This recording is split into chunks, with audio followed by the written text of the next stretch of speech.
Mother Nature isn't the only danger animals face. Sometimes it's human nature. Every year, 6 million animals are abandoned and more than 1 million are euthanized. You can be a hero to animals in need of rescue and adoption at AmericanHumane.org. Kids follow your lead. Help them stay healthy. Wash your hands. Don't touch your eyes, nose, or mouth. And cover coughs and sneezes. Clean and disinfect the objects you touch often, like your phone, the remote, and doorknobs. Avoid close contact with people who are sick. And if you're the one who's sick, stay home. This station is part of the Beasley Best Community of Caring, and we care about your family. For more info, visit cdc.gov/COVID-19. Hey folks, just a quick reminder that no matter the time of the day and no matter what day of the week, East Coast, West Coast, all points in between, we are always on. So go to your app store and download the Real 1100 app and listen wherever and whenever. The Real. At Social Security, we are always thinking of ways to save you time and make things easier. That's why we created My Social Security. Opening a My Social Security account gives you secure access to your personal record and interactive tools tailored for you. You can see if you are eligible to receive benefits, view spousal benefit estimates, and compare retirement benefit estimates at different ages or dates when you want to start receiving benefits. Already receiving benefits? Use your account to change your address, set up or change direct deposit, get a proof of income letter, and more. In most states, you can also request a replacement Social Security card. Save time. Go online. Open a My Social Security account at ssa.gov/myaccount. Social Security, securing today and tomorrow. Produced at U.S. taxpayer expense. You are tuned into WWE AM 1100. The opinions expressed during the sponsored programs on this station are strictly those of the program hosts, guests, and callers and are not necessarily those of Beasley Broadcast Group, this station, its staff, other advertisers, or agencies. Yes, this is Mr. Controversy, and this is the infamous 3-point conversion station. Keep it locked.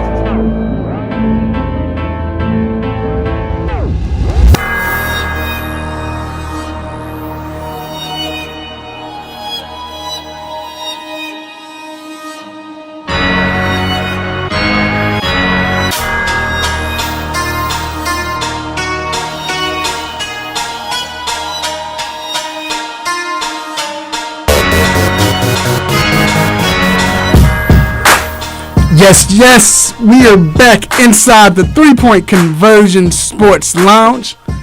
And I'm your host, Mr. Controversy. Did you miss me? Another Saturday, another day of sports. Been a crazy week of sports. You a sports fanatic, this is probably your favorite time of the year. Man, free agency was popping. March Madness. Rumors going on, scandals, all that crap. Just sports is what it is. But anyway, you've entered inside the 3-point conversion sports lounge. And first of all, I hope everyone is safe and healthy. I pray you all are safe and healthy. And man, like I said, it's been a great week of sports. Can't wait to dive into it. But first, I got to introduce my people. My guy, G. What up, G? Yo. It's my man behind the scenes and in front of the scenes making things happen. Then I got my road dog partner in crime, D. Intellectual. What up, D? What up? What's going on, baby? Man, good. Chilling. How you?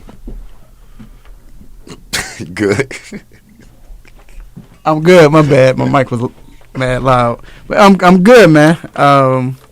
Like I said, it's springtime. Is it officially spring or is it still winter? It's probably still winter. I think it's next week. Right. Well, we in Atlanta. It's springtime here, so you know. But yeah, man, good, man. Like I said, it's a great time in sports, man. There's a lot of stuff going on. It's busy. You know what I'm saying? It's spring. It's spring Today. Oh, so hey, happy springtime, y'all. You know, y'all get out there with your family and friends. Ladies probably getting their sundresses ready, going shopping. Look, sundress season, bruh, I couldn't even get anything to eat. You know, Friday I was out, you know, doing stuff, whatever. In the evening time, man, I try to get something to eat. I tried to order something, dog, at a restaurant. It was 8 o'clock. It's the time them jokers told me my order would be ready. What time? 10:45. Gee, where was you going? Where was you at? Bro, I was just trying to go to Longhorns. Longhorns, dog, you know. Yeah. And she said, hey, everybody got their stimulus check. So you already know everybody was at Papados and so it's like, man, but either or, man, we have a great show lined up for you all today. First off, we are talking about March Madness. It was some madness going on, some big upsets, some good games, some big baskets. It's what basketball is, man. And honestly, just being an NBA fan, well, basketball fan, period. But, you know, you watch NBA, this is refreshing watching college basketball because you got the bigs playing like bigs. It's teamwork. You passing the ball, dramatic, you know. They care about every second of the game. You know what I'm saying? So right. It was good to see that. Also, and we have Mr. Deshaun Tate coming in from Tate's Take Hoops coming in, and he's going to tell us about what's going on in the NCAA tournament and his thoughts. Also, we got to talk about this free agency. This free agency is ridiculous right now. So much going on, man. All of these new faces in new places. What the heck? I'm just say heck. I don't know if I can say the other, but what's going on with the Bears, man? Like, we're gonna get into that. What are they doing? Do they have something up their sleeve? We'll get into that. Also, we have to talk about these Atlanta Hawks. 7-0 since Nate McMillan has taken over. 7-0. You did? I know love to hear that. Right. Did you, speaking of Lloyd right. Pierce, how do you think he feels about this? Like, and he said it. Nate McMillan even said he knew he was gone. You know, he wasn't tripping, whatever. But it looks like they made the right decision. So, but we'll get into that. We got Danny Thompson coming in talking about the Hawks, and he's talking about the Charlotte Hornets. Should they make a trade? I mean, if you didn't see this game against the Lakers, against LeBron James and Lakers, LaMelo in the second half, he came out playing well, doing good, and he made a bad foul, but coach took him out. We don't know if it's for that, or we don't know. He had 5 fouls. It was his 5th foul. Coach took him out with like 7 minutes left and then put him back in until a minute and like 35 seconds left. Even the announcers for the Lakers was like, okay, why is he still on the bench? So we're going to get into that. We'll talk about that. And then we got Battlegrounds, man. We got Miss LaDonna going up against Clarence. And it's going to be a big, big battle, great battle. Also, we're talking, going back to the NBA, talking about Anthony Edwards. You notice Anthony Edwards, he's trying to see if he can make a late run to get this Rookie of the Year, but he's been balling out. It's been good. And they've been winning a little bit. Right, they've been winning. They've been playing better. P.J. Tucker got traded. Fishley got traded, so we'll talk about that. And then we got Ask a Doc, where Dr. Donnie Fowler will come in and talk about injuries going on in sports. Quick hit, stop it. What's on our minds? So let your family and friends know. They can listen to the show live locally on 1100 AM WWWE The Real on radio. Also, we're streaming live on 3pointconversion.com, the 3 Point Conversion Facebook page. What up, what up? 3 Point Conversion YouTube channel. What up, what up? So, hey, man, we got a lot going on, man. I hope y'all ready for these quick hits because we're about to get into it. Let's get it.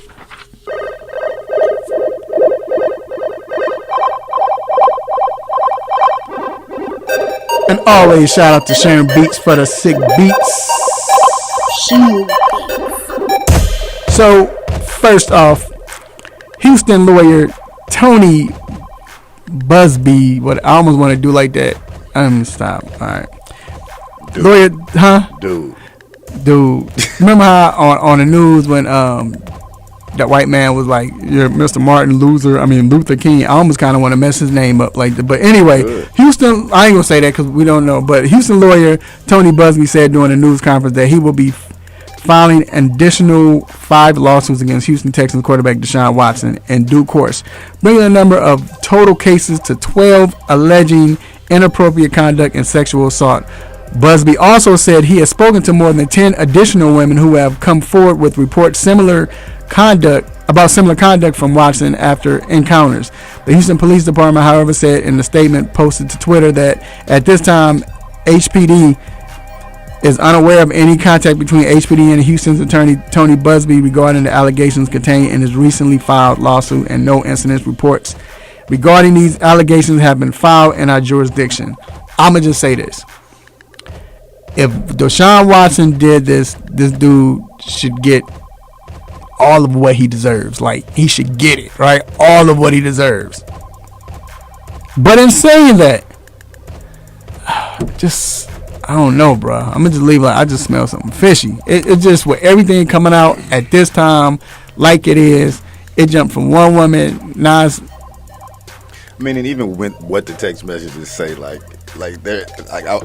know that there's one that's supposed to be quote unquote real bad. Okay, that one, but like most of it is like massage this, like. But not even. I mean, if she felt, if she felt like that, that's cool. It's not. I mean, she should, right. But my thing is not even that. Just because if it's true, it should be a lawsuit. But 15 other women come out now. Right. 23, 20-something women. Dude. Like all of a sudden, it's just out of nowhere. At this time, what's going on in Texas? It just, like you said, if it's true, you should get it. But it just don't. When it's shown that it's not true, I want all the same energy, and right. You know what I mean? I want his background to be clean as it. Yeah, it just don't smell right, and it's almost a lose-lose situation, like you said, because like it's going his integrity and his clean image gonna be shot. Right. Shot. Yeah. Let's move on. Moving on, the NFL announced a new 11-year deal with the television partners. The league will earn a total of $113 billion. I'm gonna say that one more time: $113 billion of them things from the deal, which runs from 2023 to 2033 season. Changes to the new deal include Monday night games being flexed, more Monday night doubleheaders. And PBS and game. I'm sorry, Nickelodeon, Paramount and games. And ABC retains the Super Bowl rotation. This is Yahoo supposed to be getting games too. I'm sorry. Can I get a stop it? Stop it. Nickelodeon getting games. Paramount. I don't want to see it because you saw for the Super Bowl when they scored, like green slime was coming up, and ain't nobody trying to see that, dog. It's for the kids. Man, kids barely watch football. Yeah. It's our sport. Hey, Nickelodeon's losing money in the pandemic off of these shows. They can't have all cartoons. Yeah, most of they got to get revenue somehow. But don't make the NFL a cartoon. The game you saw that the splash and the that, man. Come on, bro. The end zone light up and blue. It's for the kids. So I guess it's gonna be an additional. Why the games airing on but you see there's so many places that the game's going to be aired. Like Amazon Prime's going to start showing it. Okay. The Paramount Channel, ESPN Plus is going to have like exclusive games. So they're trying everything they can to make money. Even then, they're trying to get that money back from last year. I don't know why I'd be looking so weird when they're on like other channels. Like even when like the Thursday night game used to come on. Not even NFL Network, but like whatever would come on. It was like the whole thing. It was on Amazon. Amazon Prime. It looked weird, right? Like it was like, and I know it could be like a mental thing or whatever, but it just looked weird, and I can't even expect nothing but weirdness more.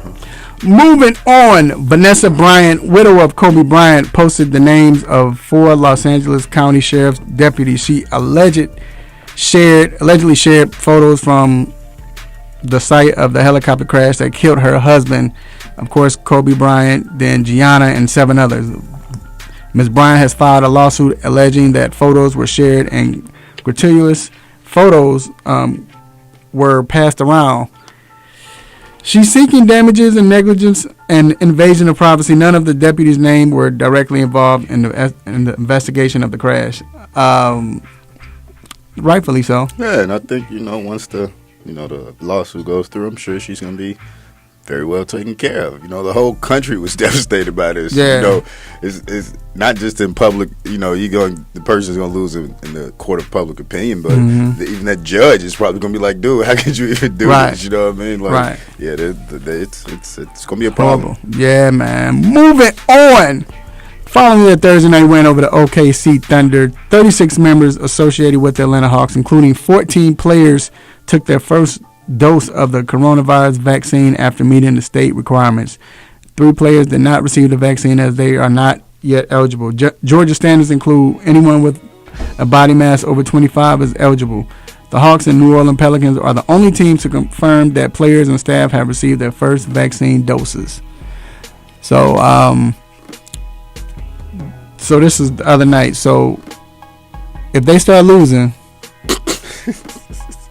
that's my first question I'm asking. No, I'm just was it the wrong vaccine? Yeah, so. But what you think about this? Cool. If they wanted it, good.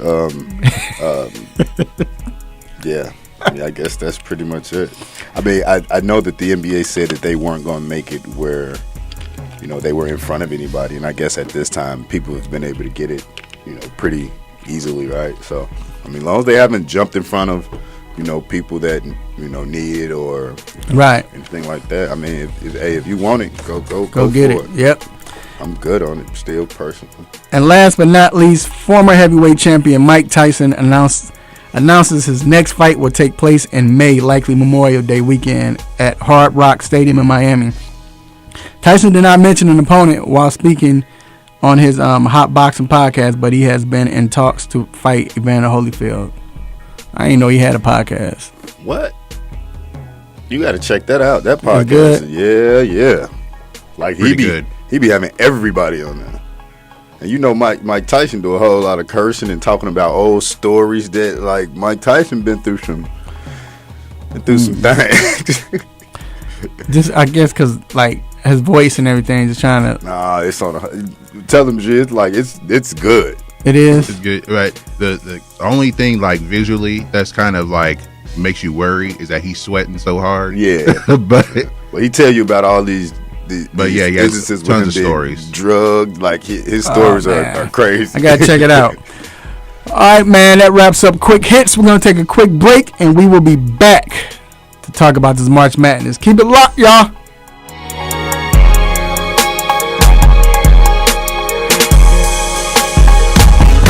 March is Women's History Month, and we'll be celebrating contributions to history, culture, and society all month long. Before Simone Biles changed the rules, before Gabby Douglas had her life story turned into a movie. Now here is Dominique Dawes, the performance we've all been waiting for. We had Dominique Dawes, one of the most decorated American gymnasts ever. Dawes has 15 national championship gold medals, 4 world championship medals, and 4 Olympic medals, including gold as part of the Team All-Around in 1996. She's the first African American to win an Olympic gold medal in gymnastics. Stay tuned with Real 1100 as we continue to celebrate women throughout March. It's a perfect performance. It's a 10 for Dominique Dawes.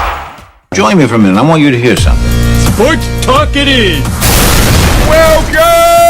You're listening to the Sports Talk Show, and I'm the Sports Talk Wayne Candy. The 3-Point Conversion Sports Lounge. And I'm your host, Mr. Controversy. Hello and welcome to DNA Sports. This is Don the D and DNA. What's going on? This is Ace of the A and DNA. Where we bring the facts about sports. It's Sports Roundtable. I am your humble host, H.O. Download the Real 1100 app from your Google Play or Apple App Store today. At Social Security, we are always thinking of ways to save you time and make things easier. That's why we created My Social Security. A My Social Security account allows you to access your earnings history and benefits information, request a replacement Social Security card, get a proof of income letter, estimate and apply for benefits, and more. Save time. Go online. Open a My Social Security account at ssa.gov/myaccount. Social Security. Securing today and tomorrow. Produced at U.S. taxpayer expense. What's up? This is Vince Carter. You're listening to 3-Point Conversion. Check it out.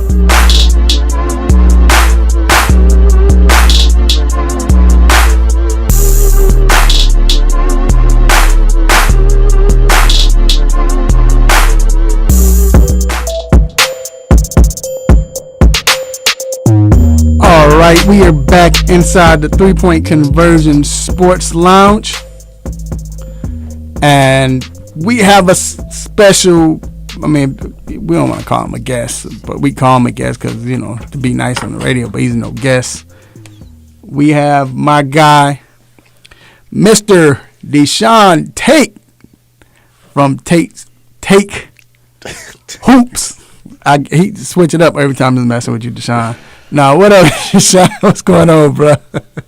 Don't do me like that, bro. You only gonna do that to me in March, bro. Don't do that to me. And I guess what determines if somebody's really a guest or not is if they got to take their shoes off at the door when they come in. Nah, you ain't. Nah, we good on that, bro. You good? Like I said, man, you family, man. You family. But yo, let's get to it, bro. Man, we saw it. The upsets, some upsets. What was the biggest ones, or if you want to speak on all of them, like what took you by surprise? Yeah, obviously, you know, the Ohio State upset against Oral Roberts. Obviously, was a big one. I mean, listen, when you talk about teams like Ohio State, you got to be careful when you're picking these teams on your bracket that having nice runs in the conference tournament, because that's the last thing you remember when you're filling out your bracket and so forth. But even more so, you know, on top of that is they're also a team that struggled down the stretch entering the conference tournament. I mean, at one point we were talking about them maybe being a 1 seed, and then all of a sudden, you know, they started falling by the wayside and got kind of somewhat close in some people's opinions to a 2. Now, the other one is Purdue. I had higher expectations for Purdue. I had them going pretty far in my bracket. That's clearly not going to happen, so mine is just as busted up as many other people's brackets. But North Texas laid the wood to them. I mean, they wrapped the napkin around their neck on those boys, and that was very similar to what we saw from Wisconsin against North Carolina as well. So I'm expecting big-time matchups, big-time upsets, buzzer beaters, the whole nine yet again today. Absolutely. You know, to kind of piggyback on that, I know you said Ohio State. Now, E.J. Liddell has gotten some threats. He dropped like 24 and 14 or something like that. Like, is there anything else he could have done for, you know, like, I know nobody deserves those threats, right? But, like, what did he do in particular why he would be receiving the threats? Do you feel like he could have done more or anything? I'm a little bit surprised. If anybody, you know, I shouldn't say that. That wouldn't be nice. I don't want to say that about kids. But what I will say is that I don't think that he should be in that conversation to be getting threats. I actually don't think anybody should. But listen, he's been the most consistent dude probably on that team all season, if I'm just being honest. The big man in the middle, he is a predominant big, but he's got a little bit of that baby fat still on him. So when they want to get out in transition and when they want to go small, which they have to in most cases, then that's when they're putting E.J. Liddell in a 5 type of setting and position. I think he's probably the best player if I had to name one on their team. The problem is that they got so many guards, and Dwayne Washington Jr. just really didn't play well on yesterday. That would have been the guy. If you'd have told me somebody from Ohio State had been getting threats because they didn't perform very well yesterday, who was that player? I would have probably said Dwayne Washington Jr. Right. Questionable shot selection amongst other things. But listen, they had their chance. They blew it. They were playing like there wasn't any urgency, and like the other team was just going to roll over. Meanwhile, A. Smith had, you know, a really good game from a guard. They established an inside-outside game, talking about Oral Roberts. And then the big man in the middle had a double-double, and the rest is history. So if they were one of those ones that ended up, you know, packing up for 3 weeks, like they were still going to be here when the Final Four rolled around, they're going home a little early. All right. Now, what's different about this Gonzaga team that makes you feel they won't do like they usually do every year and lose?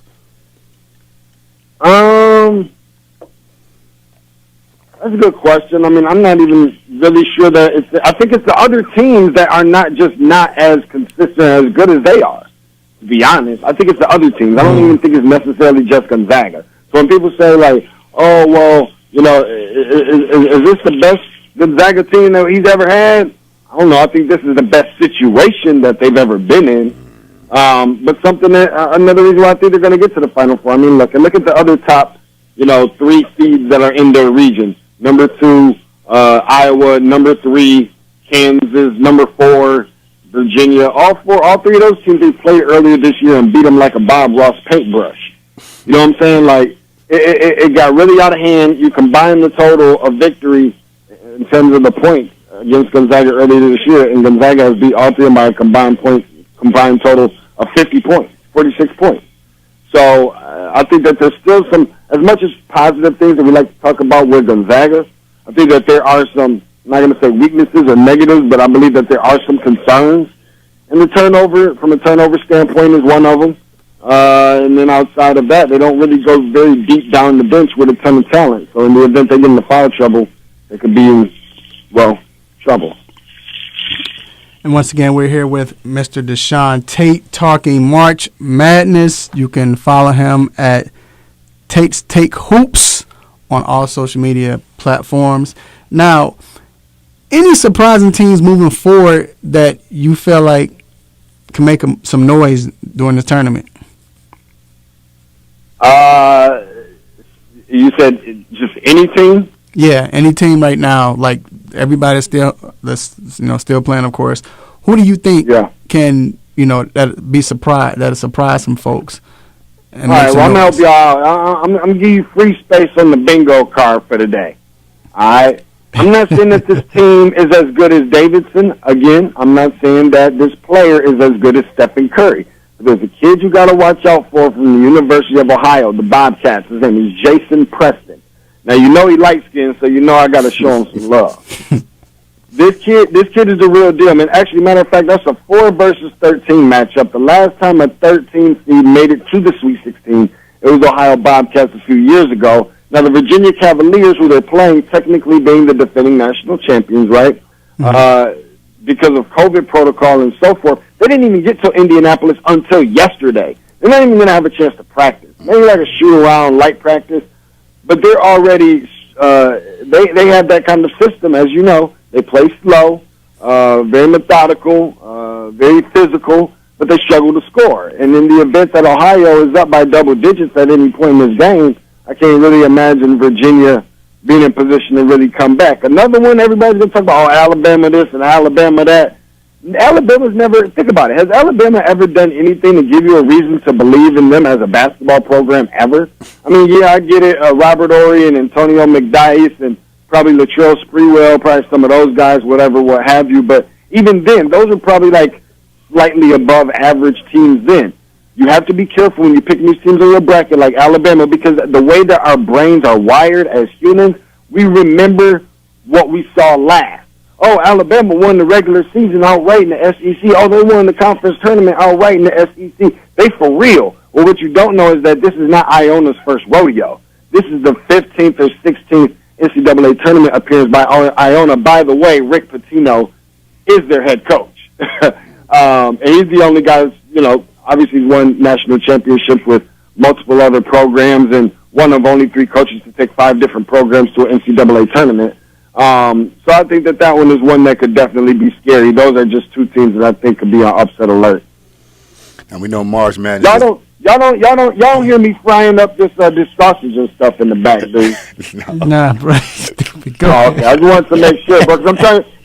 Listen, bro. When you've been up late night, we're gonna get to your question. And pardon me, but when you've been up late night, bro. Listen, night before last, Michigan State, that was like a 10:30 tip. That didn't go out to almost 1 in the morning because they went into overtime. You got games that's tipping off at 12 noon. They're not going off till 12:30 in the morning. Then you got post-game press bruh, you got to get it in. I got to do my show and eat at the same time. My mama, I'm the baby boy. Mama said, you better make sure you eating. Last time I seen you was getting skinny. Go ahead, bro. Now, we know March Madness is the time that players either make a name for themselves or boost their draft stock. Do you have a player or a few that you feel will take advantage of the big stage?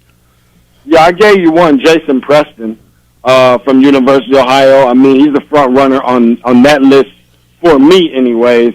There's definitely, let's see here, there's definitely a couple others for sure. I think that I'm not sure if I'm not sure it'll raise the draft stock between Evan Mobley and Jalen Suggs. One being Mobley from USC, they're the biggest team in the country. He reminds me a lot of Chris Bosh. Obviously, Jalen Suggs being really good from Gonzaga, but I'm not really sure that will necessarily raise it. Somebody I do know that I do feel very confident, comfortable saying that their draft stock could potentially raise. Let's go with, I think, Miles McBride from West Virginia. We saw him on yesterday. If he has another good outing, I think that could help, boost his resume a little bit. But watch out for this kid, man, that's playing today for LSU against St. Bonaventure, man, named Cam Thomas. This dude, nobody's really talked about him all year. Mm-hmm. Like, he has been the most consistent and persistent dude that can straight up score. Doesn't do a lot of wolfing and this and that. He's just a straight-up scorer. I would like to see him boost his stock up a little bit more as well. I think that for the most part, James Bouknight, that's my last one for today. James Bouknight from UConn. Typically in years like this, much like we've seen Syracuse do a good job on yesterday, these are those weird type of years that UConn or Syracuse or somebody typically goes to the Final Four. They end up pulling one of those moves. Check out James Bouknight, Cam Thomas, and the other guys that I mentioned. You'll be satisfied. You'll be happy you turned to that channel. All right, there you have it, Mr. Deshaun Tate. Again, this is his favorite time of the year, but it's basketball all year for him. I was about to say, you better not have cut my segment short, all that love you be giving them during football season. Nah, bro, this is your season right here, That's my guy, man. Be looking out for him. Y'all gonna see him. I promise y'all, like, soon. He's already blown up. He's already on national. Then you do, he likes skin. You ain't got no choice but to see. Right, but then you did Chris Broussard and my man, Rob Parker show, and I mean you're gonna see him everywhere, and you're gonna see his show. Check out his podcast too, man, on YouTube. Check it out. Just look up Deshaun Tate and Tate's Take Hoops. Look it up. All right, man. Have a good one, man. Be safe. We'll probably have you on next week. Hey, blessings, prosperity, and mask up, man. I'll holler at you in a minute. Thank you. Be safe, bro. You too, bro. All right, we're gonna take a quick break. It's time to get into this free agency, y'all.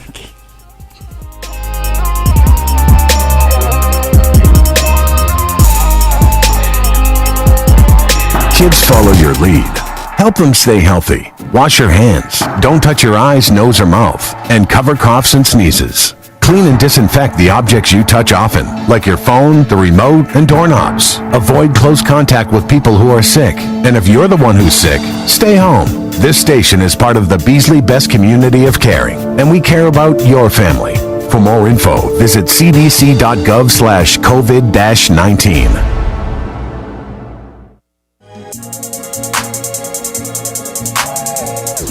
I'm IT, a.k.a. Ike Taylor, a.k.a. Swag, a.k.a. One of a Kind, a.k.a. I don't shoot twos, I shoot threes on the 3-point conversion radio.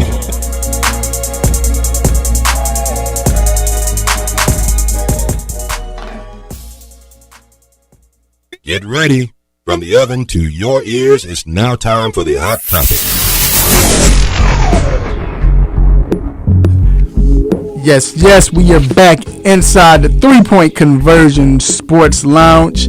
I'm your host, Mr. Controversy, with my guy, D Intellectual. What up? And this is the hot topic. Another hot topic. Real quick. We were just discussing, like, when you look back on everything, like a year ago and further before this pandemic. How nasty we were. Yeah, like, go ahead, D. Say what you say. You would never do what again? Eat nobody cake who blew out their candles. I don't want none of your cake. Yeah, you gotta get your own cake. None of it. It reminds me. I saw there's a video of the Senator Mitt Romney. So it was his birthday, and they made like a tower of Twinkies with candles on it, and he was taking the candles one by one and blowing them out, and everyone's talking about how ridiculous that was. I was like, he was ahead of the curve. Yeah. Like, you know how much spit come out your mouth when you blow it? And then we eating it We just sitting there just, yeah. Now, if you drinking the alcohol will kill it, but other than that, it's But anyway, all right, man. Free agency, been crazy. I got to be real. I gotta be real. What's going on with the Bears, bro? Okay, first, if you've been hiding under a rock or not even a rock, you have to be hiding somewhere. You just got out the other day or something. I don't know. You just ain't on that. You're not trying to be a part. Been in the hospital, whatever. So basically, the Bears have been trying to get Russell Wilson. They put all their eggs in a basket trying to get him. They were trying their best. Turns out they couldn't get him. Then when that came out, in a sense, before that came out, then last week the Bears went and they signed Andy Dalton, right? Signed Andy Dalton, everybody went crazy, like what they doing. Then it came out that the Bears couldn't get Russ. Seattle basically, rejected the trade. Right. And they offered him a lot. It came out who they offered him, and people was like, "Oh yeah, they really did try." Yeah, they were trying. Yeah. So they got Andy Dalton. Then when they get Andy Dalton, so there's a lot of stuff going on. Then next thing you know, they release Fuller, Kyle Fuller. Yeah. They're saying they're going to release Kyle Fuller. Right. Then they say they're going to release Kyle Fuller. Next thing you know, they say Akeem Hicks can look for a trade. Like now, I will say they went strong after Galladay. There's reports that Galladay might sign with Baltimore. I think the Giants, but it still hadn't been said, so you never know. And then it's like, what else they're gonna do? Scheffner came out and said they're still trying to get Russ. Like that hadn't died yet. They're still and they were probably releasing Kyle because of caps. It was either extend them or release him. And what Kyle wanted, it wasn't enough. But still, first tell me when you were looking at it, when you first saw it, everything going on, what was going in your mind and through your mind, and then after that, after everything has settled, what do you think now? At first, when everything was happening, it was like, okay, they're going for Russ. But see, I've all year paid attention to what the Bears cap situation was. It's been horrible. Yeah. Like, it is known to be horrible. They were like the second or third worst cap situation in the league. Right. So when they weren't able to go after all these free agents, I knew that wasn't going to happen. But also, what free agents should they have gone after? Right. Like when you jump out there and you really think about it, did you want them to go after a big wide receiver? I mean, you know what I mean? Like maybe a 2. They might need a number 2. We got Allen Robinson, and they prefer to keep him. A big lineman. Our defense kind of already there. So what really are you doing? Right. Like maybe a safety if you wanted to, but what really? The only thing that the question was a quarterback. Mm-hmm. They went all out for who they felt that they could, and there's nothing else. Is Andy Dalton like a world beater? I mean, no, but who else were they gonna go get? See, and that's the thing. That's why I was telling a lot of people. People were, y'all dumb, y'all. And a lot of Bears was distressed, and I understand that. But first of all, y'all stop believing in that Russell Wilson. We said it on here. I think that's what the thing was. Everybody, we gonna get? Yeah, probably not. No, if we get it, I'm not. Yeah. We said we wasn't believing it until it happened. Right. That's it. That's all. Right. Like the only other person you could maybe say they can go out there and get was Mariota, maybe, and he hasn't even been released yet. No, so you know what I mean. And I'm saying if you know what I mean, but like because Tyrod signed. Who did he sign with again? Houston. Jameis signed back with New Orleans, and then Jacoby he signed. All right. So. And Jacoby, and if you go get Jacoby, then what? I mean, he's like, how far does he push the bar from anything that was already, there? So, honestly, the Bears were smart by getting Dalton because he was the last, basically, starting caliber quarterback left. So they was like, look, let's get him before we can't mess up because if we. And then it's a lot of people that, I don't want to say that don't know football who may have been saying this or that and the third, but what has. Dalton last year with the Cowboys, he was 4-5. He came in the middle of the season. He came in the middle of the season. They were horrible, like beyond him. You know what I mean? So you can kind of watch that. And if you want to talk about the years prior in Cincinnati, they were horrible.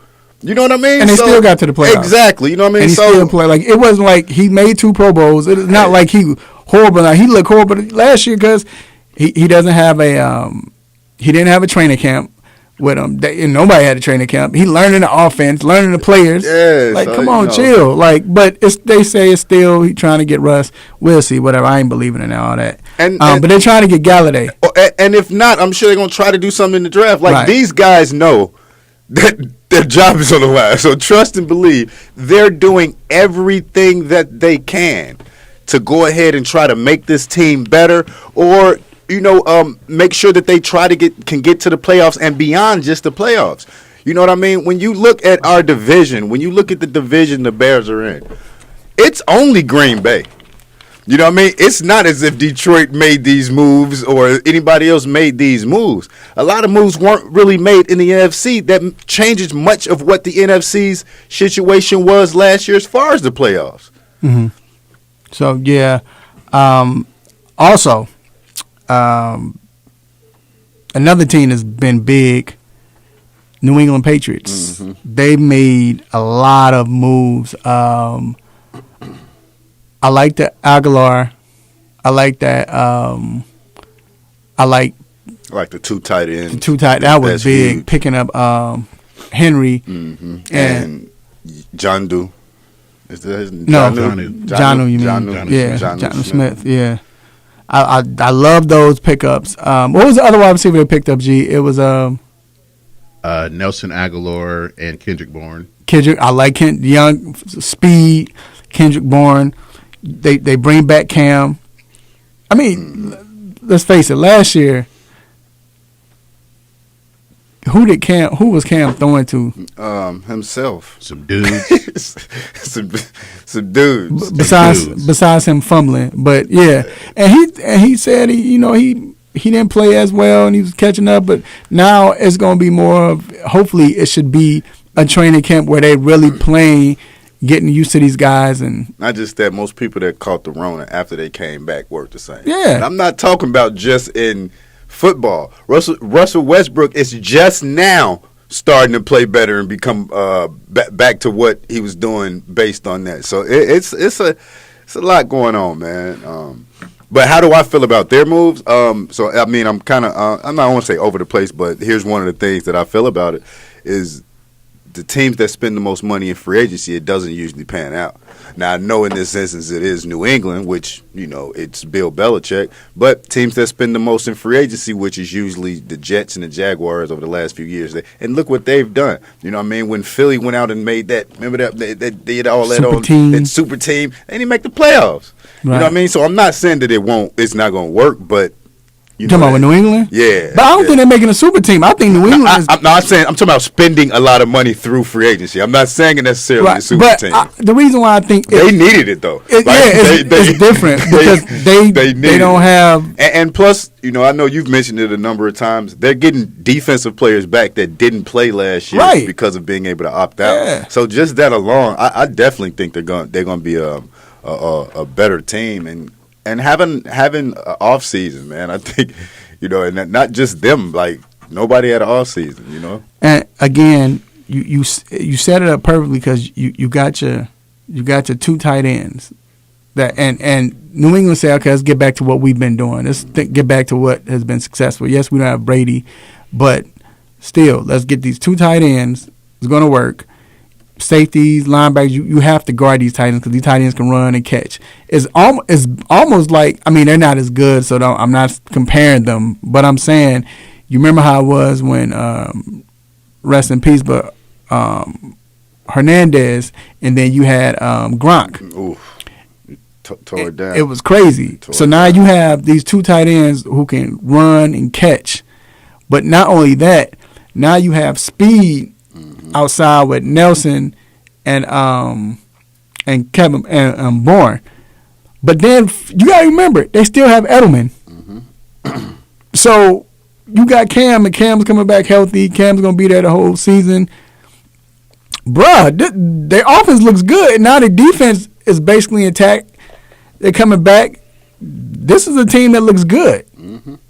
Definitely. I mean, I really like what they're doing. I like what they're doing. But they are in that division with some young teams. That's but I feel like they're back in that discussion, mm-hmm. and who knows? You thinking about now? You have a veteran coach who knows how to coach and knows what to do. I think it's going to be interesting. Now, what has been the most impressive or disappointing signing so far? I'll say impressive is AJ Green going to the Cardinals. Oh yeah, I think that's really setting Kyler Murray up to really make some noise.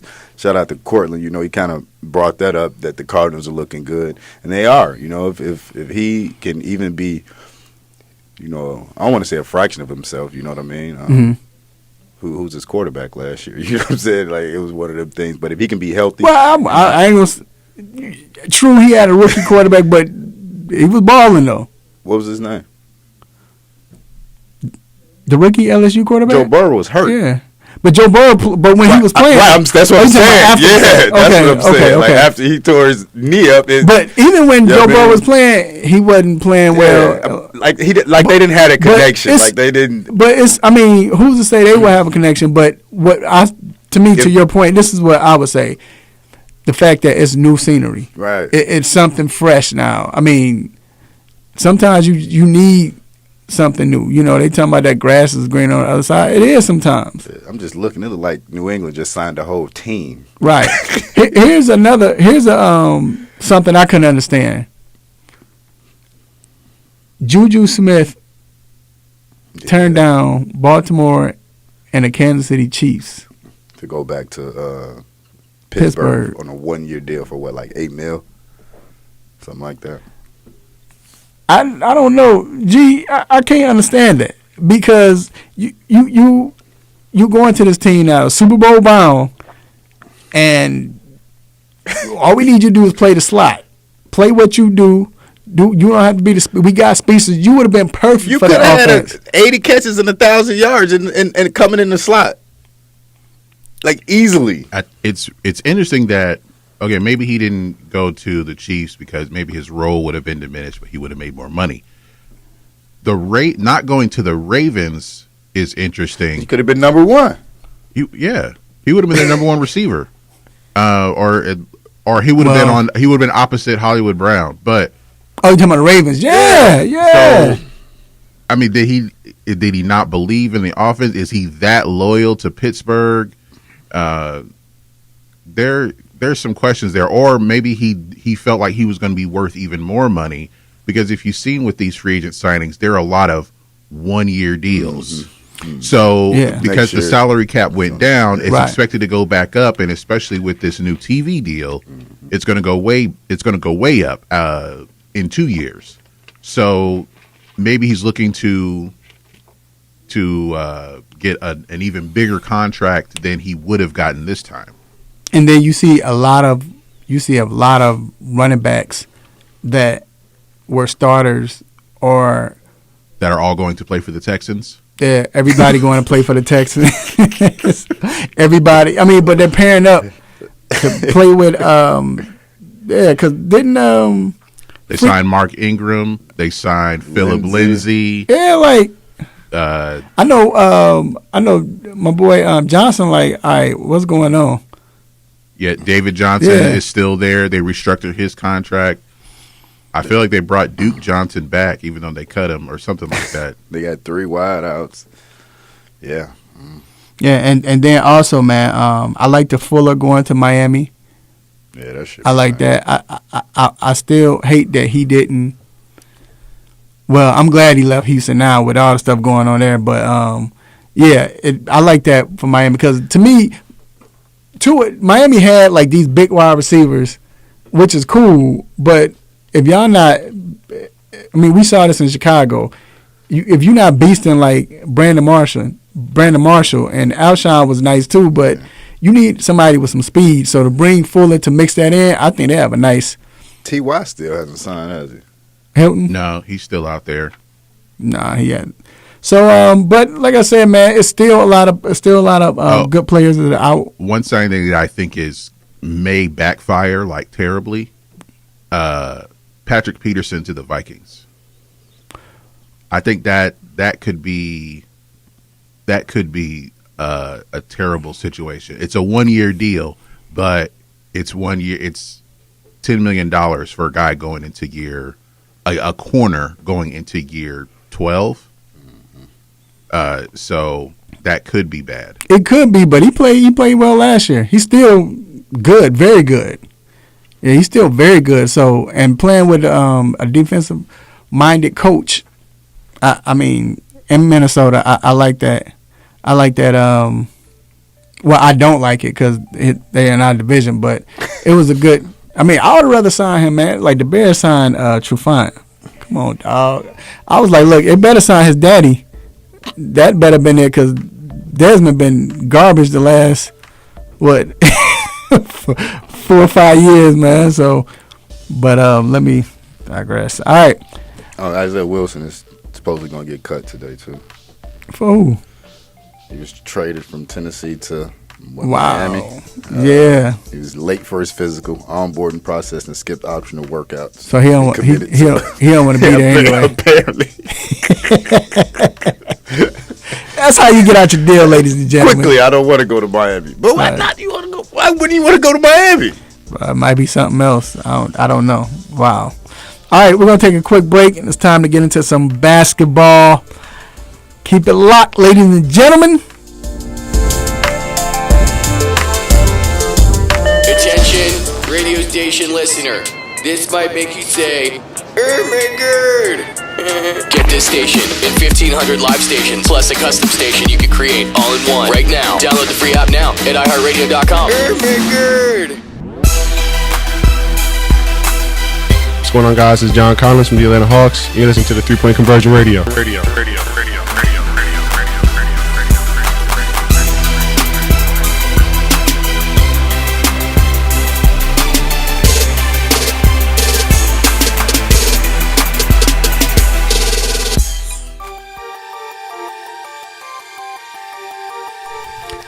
All right, we are back inside the 3-Point Conversion Sports Lounge.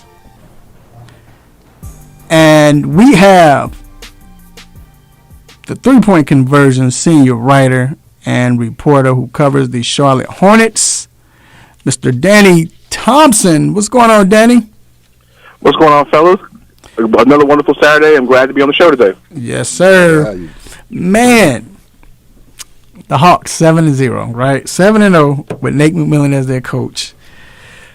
So, we tell the truth and shame the devil. So I have to ask you, is it more of McMillan putting his staple on his team, or do you think this is the team, or is the teams like the teams they're playing? This is what we expected all year. This was the Hawks that we expected all year. It just took Nate McMillan to bring it out of everybody. I think it's a combination of both. I think it's the schedule is one thing, but winning 7 games in the NBA in a row is difficult no matter who the opponents are. But you got to give Atlanta a lot of credit because they finally got healthy, but McMillan must have said something to this team because the main thing is they're playing defense. And they're playing at a very, very high level. And sometimes a voice change might be the thing that was needed, but Atlanta's healthy, they're playing defense, and Raph, Dennis, they're dangerous. Yeah, definitely. Now with the trade, go ahead. Now with the trade deadline coming up, you think the Hawks should trade John Collins, or do you think they go with what they have? There's no reason to trade John Collins at this point. I mean, Atlanta, the way they're playing, they can easily catch one of the seeds that are not playing in the play-in game. They can get to that 5 or 6 spot that we had all talked about at the beginning of the season just by continuing to keep what they have on this roster. Unless John Collins has told this team there's no possible chance that she'll be able to resign in the offseason, there's no way you trade him at this point. And he really can't even say that because he restricted. Like, we can if we want to. Right. Yeah, I don't think it's time. I don't think they should trade him, especially right now when they're 7-0. Like, you don't want to break up anything when you're winning, And to Danny's point, you're a half a game out of 4th. You know what I mean? Like, even if you just play well enough because of the way this season has been, like from 4th to 8th is only. I was about to say, we 5 games out of 4th. We ain't in NBA. At 3, actually. Right. So yeah, I definitely don't think you make a move. And again, you can re-sign him. You can keep him. Yeah. And here's another thing too on that. I think John Collins really hasn't played up to his standards, and I'm not for us, I'm saying, but for him, I know he hasn't played up to his standards. I know this, but I believe once the trade deadline is over with, I think he will relax and play better. He's starting to play better now because they're winning.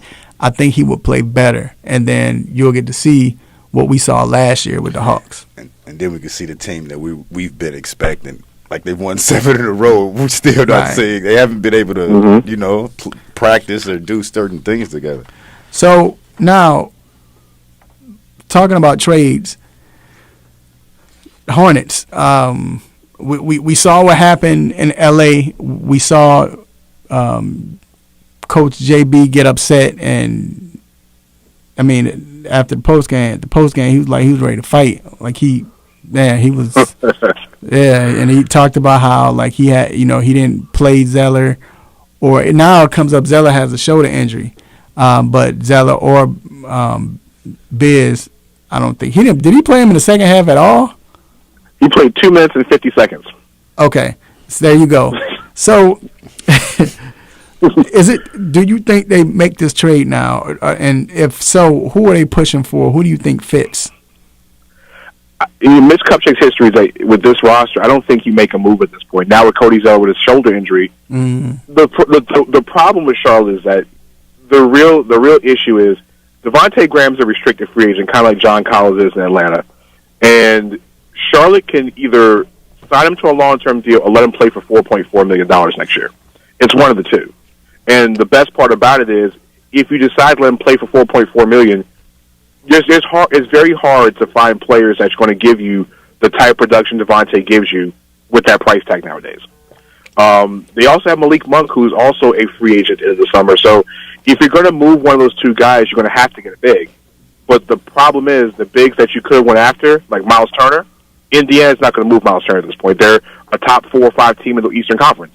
So they're not going to trade the NBA's best shot blocker without taking Charlotte's unprotected 2021 pick. That's just not happening. You hear about Andre Drummond, but yet and still, Charlotte would have to give up what little bench they have to get him. I don't see DeMarcus Cousins coming this way, and he doesn't play defense anyway, and Vucevic would cost the Hornets at least 2 to 3 number ones on top of players on the roster. So I don't see them making a move unless somebody is on the waiver wire at this point. But, I mean, because even Cleveland said they're not waiving JaVale McGee. So there's not much left on the market at this point. So okay, I know this has nothing to do with Charlotte quickly, but in a sense it does. But what is Cleveland? So what do they do with Andre Drummond then? Do you think they trade him? Cleveland would love to trade Andre Drummond. They would trade him for some chicken and waffles from Ludacris restaurant. They could, but the problem is it's $28 million of salary that is almost impossible to move at this point in the year, and you would have to give up expiring contracts, and what Cleveland wants is second-round picks. Right. So it's hard-pressed to trade him. Toronto tried to, Boston tried to, but it's just giving up too much in salary for a guy that Cleveland will probably get rid of next week. Right. They're going to have to do a buyout next week because they're not going to be able to move him for a deadline. Right. Like you said, $28 million just to get the salary to match up. Like you're giving up something. You're like, you know what? I could just wait till next week and just see if he can come here. Yeah, because do you think Cleveland drops him after that? I mean, they're not going to. There's no point of paying him if he's not going to be there. So it's just really agreeing to the buyout number, and then at that point it's Lakers or it's Nets. Yeah. For Drummond, where he wants to play. I mean, does he want to be in, I guess, the super team in Brooklyn? Does he want to help Anthony Davis win a championship in L.A. and potentially save his free agent money? Or there's always the two dark horses in Toronto and Boston that have been chasing Drummond for the longest. Thinking Lakers because he's going to be able to play more. Right. Yeah. Until Anthony Davis comes back. Right. Now, Marc Gasol ain't doing nothing either. He chilling. Go ahead. But even when Davis come back, Davis prefer to be at the 4th to start the game, so he get a starting position. He might not end the game because of Davis being at the 5. Right. Now, Melo has been successful without many plays being called for him. Do you think it's time that they start calling plays for him to score more? At this point, I mean, I think a few more plays could be called for him. Now, there are times where LaMelo gets to the rim, but he also passes it right near the basket. Mm-hmm. So he could generate more offense that way. I think the one thing Charlotte has to do down the stretch, at least the next week or so, is the game against the Clippers tonight is a difficult game anyway because the Clippers are long, athletic, and they switch very well. So even if Charlotte loses tonight, which will be 3 in a row, there's no reason to sound the alarm. But LaMelo has to be more aggressive, especially since he's now learning how to finish at the rim, and people have to take that seriously now. So he can get more offense if he just becomes a little bit more aggressive. But I think it's time for JB and the staff to let the kid play a little bit more. Yeah, because you see, and we're going to talk about this later on in the show, but you see, and I understand because, okay, and I'm going to make this real quick. So Charlotte is in this, they're trying to fight for this playoff position. and I'm wondering if JB is feeling like, well, we don't want to let them go because we still, usually with rookies, when you're losing, that's the time, hey, let this kid just go all out. Like, we see what happened. That's why I said we're going to talk about him later on. But Anthony Edwards, you see what's going on with Anthony. Anthony tearing it up now, but they have nothing to play for. So I don't know if the organization or JB is thinking that, but at the same time, LA, you saw it when he gets to the basket, when he's aggressive, when he's playing, the team thrives off that. He's making plays, whether he's scoring or, like you said, or he's passing. But either or, you have to. It's something that you have to do. You know, he has to get aggressive and get the ball in his hands, and that's exactly what I'm saying. But that makes sense. That makes sense, Danny. And I agree with you, man. We'll see tonight, like you said. If they don't play well tonight, it's okay. But I mean, because they're playing the Clippers, not play well, but they lose. But I mean, what do you expect? You know, but hey, man, we definitely appreciate you for coming on. I ask you to stay safe and healthy. And, of course, everybody will see you tonight during the press conference. Make sure y'all go to the 3-Point Conversion YouTube channel. And that's exactly what it is, the 3-Point Conversion. You spell out 3 conversion. Y'all know it. Y'all listening to us now. Y'all should know what we are. Subscribe. Subscribe. Yeah, just subscribe and listen. You'll see Danny even the post games asking great questions and everything. They might be dodging or whatever, but anyway, y'all check us out and follow him at Danny3 Thompson. It's Danny, the number 3, and Thompson. All right, man, appreciate it. We're going to take a quick break, and we will be right back.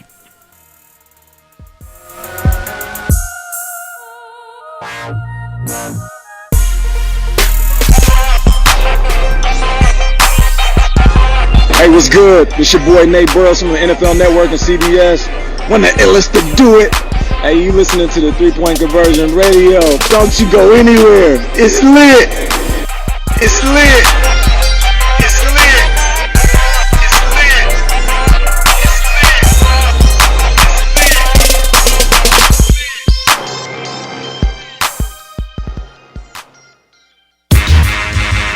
You are tuned into WWE AM 1100. The opinions expressed during the sponsored programs on this station are strictly those of the program hosts, guests, and callers and are not necessarily those of Beasley Broadcast Group, this station, its staff, other advertisers, or agencies. Big ups to our Sports Lounge crew for keeping the airways blazing each and every Saturday. But I want to send another special shout out to our team of writers at the 3-Point Conversion. You can visit us at the3pointconversion.com. You can also like us on Facebook, follow us on Twitter. How about the Gram? How about iHeart? How about Spreaker Radio? How about wherever you need it, baby? We got you covered.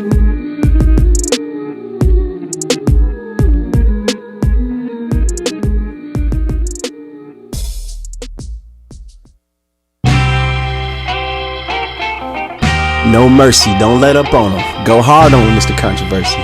Hit him with the stop it button.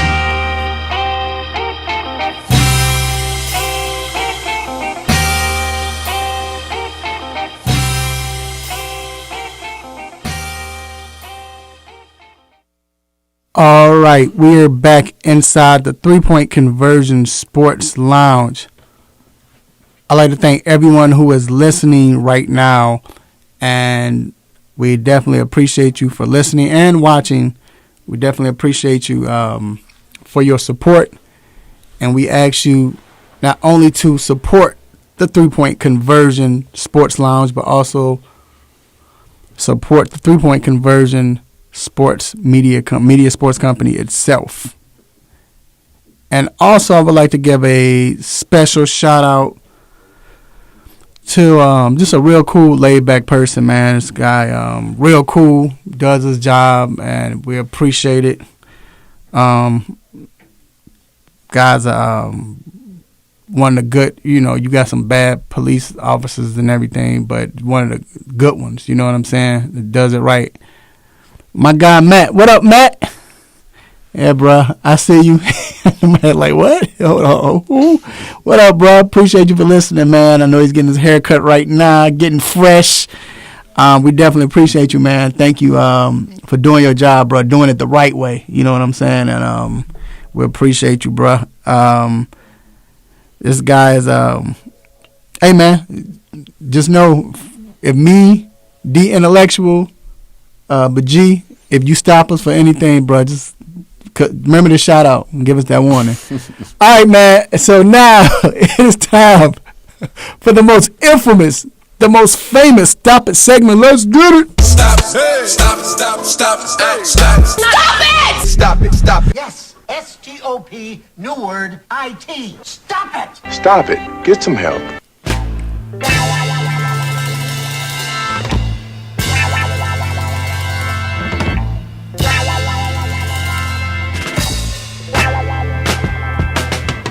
All right, D, it's on you.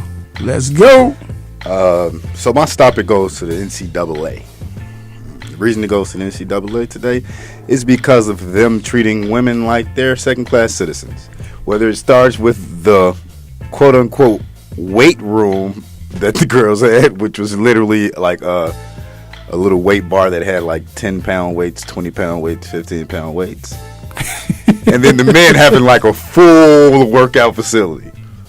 Or you can go to the food where the ladies had little prepackaged Salisbury steak and mashed potatoes, and the guys had a whole full rollout where you go past a buffet type style type thing. Like, come on, man, stop treating the women like that, man. Go ahead and make sure that they getting the same respect that the men are getting. Stop it. You know, that's jacked up because you see that a lot, man. I don't think people. That's bogus, man. Like, you should have really saw. Like, it was really. You know how when you're in like an apartment complex weight room, they got that one thing that has just the dumbbells or whatever. That's literally was their weight room. Tripping. Stop it. All right, my stop it goes to Mr. Matt Rowan. So I don't know if y'all know. He made some statements during a high school basketball game, and he was what did he say? Basically, just talking about girls basketball team. Yeah, the girls kneeling, and just said some stuff he shouldn't have said. Right. So after he went in and said I was wrong and I'm sorry, he called them some ends. Yeah. I can't say ends, but he said some. But he used that word. Yeah, like specifically. Yes. Like he said that, right? So this joker said, I was, he apologized, then said, I will state that I suffered type 1 diabetes, and during the game, my sugar was spiking. I needed some. Stop it. Bruh, so you blame diabetes for you. He used the Twinkie defense. Can you give him another stop it? Stop it. Yeah. Bugging. That's why you said what you said. Yeah, because you was on diabetes. Man, take your, man, it is what it is, man. Yeah, just man up, dog. That's it. It's on you, G. All right, one, this is a retro stop it, because we didn't mention it last week, but John Schnatter, former CEO but founder of Papa John's, for saying it takes, he's been trying for 20 months to get the N-word out of his vocabulary.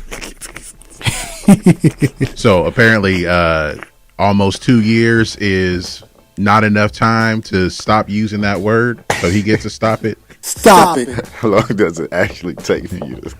And my second one is related to D's. It goes to Nick Young for saying that, and you'll see it on the screen, about the women's accommodations not being enough.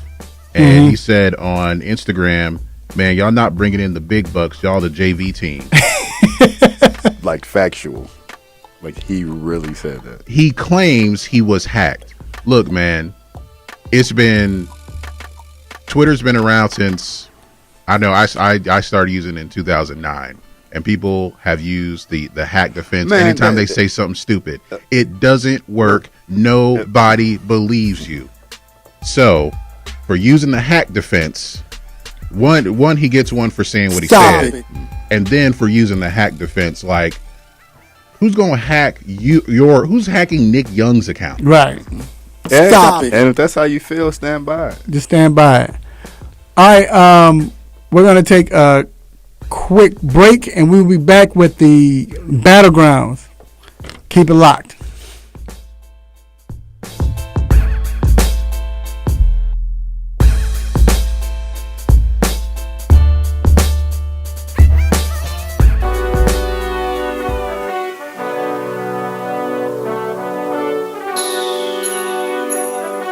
Let me break down to y'all what's so dope about the three-point conversion. First of all, everybody is a fan of the game first.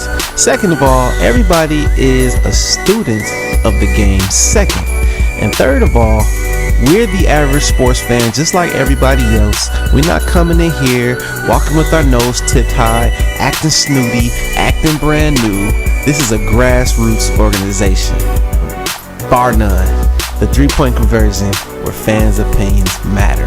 Be sure to visit the website www.the3pointconversion.com. Get your fix, get your articles, multimedia, and everything else that you as a sports fan need. So again, the3pointconversion.com. It's where it's at, man, where fans' opinions matter.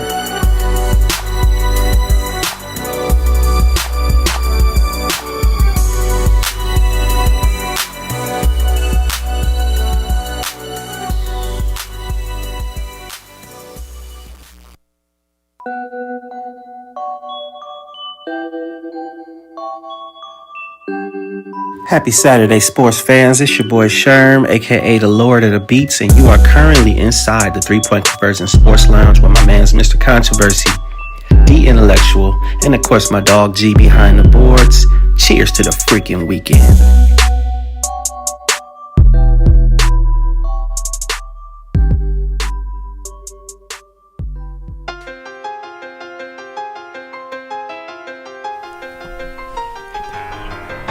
We are back inside the 3-Point Conversion Sports Lounge. Tim. So, first of all, y'all hear this music, you already know what it means. Y'all know it's time for that Battlegrounds. Yeah, baby, we back. Still in round one. Got 2 new contestants. But I hope Alex is listening. Alex Stroff, I hope Tim Johnson is listening. That's what I was saying, trying to get them to listen. So, alright, so we had them battle last week, and the winner from last week is Mr. Tim. Tim is moving on to the next round. So congrats to Tim. And today we have battling. We have Miss. Don't cuss me out if I say this wrong. Miss LaDonna. Okay, am I saying it right? Is it Samani? Am I right? Yes, you're right. Okay, I'll just every time I see it, I'll be like, man, I just hope I never heard her say her last name. So, all right, how you doing, LaDonna? I'm good. I Good. just like to hear people destroy it because usually people destroy my first and last name. See, so that's why I didn't want to mess it up. And then I got my guy who's rookie at this right now. When I say rookie is because it's his first time in Battlegrounds. My guy Clarence Nixon. What up, Clarence?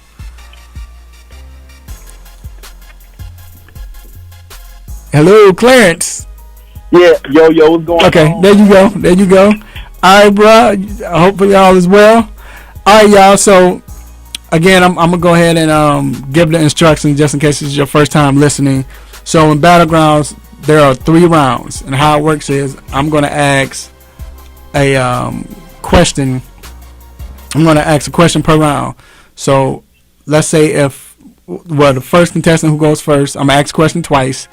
And then whoever's the first contestants have 30 seconds to come up with the answer. Not give the answer, but just come up with the answer if they need to or whatever. If they needed 30 seconds, they don't have to use all 30 seconds. Then when they say they're ready, let me know. I'll give them the count. Let's go now. And then they go ahead and give the answer to their question. They have a minute and 30 seconds to not just say, okay, I think the best player ever is Michael Jordan. They have to explain why he's, the greatest and give their explanation. Then after they get done, the next contestant comes up on my count. They don't have 30 seconds because they were waiting. I'll say, let's go now. Then they come up and they get a minute and 30 seconds. Next round of flip-flops, contestant 2 gets the same, and so on. It's 3 rounds. I need you all to vote, but don't just listen to the answer because they said Michael Jordan, even though he is the greatest, but listen to the explanation. Listen to their argument and why, okay? All right, so I want you to pick a number between 1 and 37. LaDonna, you go first. 32. Clarence? 28. Okay, it was 5. All right, so Clarence, you want to go first, or you letting LaDonna go first? I'll let LaDonna go first, if that's cool. No. Okay. You're so nice. All right, so I'm gonna ask the question twice, okay? All right. Yep. First question: name an NFL bust from 1990 to 2005 that would be perfect in today's era. I'm gonna ask that question one more time. Name an NFL bust from 1990 to 2005 that would be perfect in today's era. LaDonna, you have 30 seconds to come up with your answer. Woo!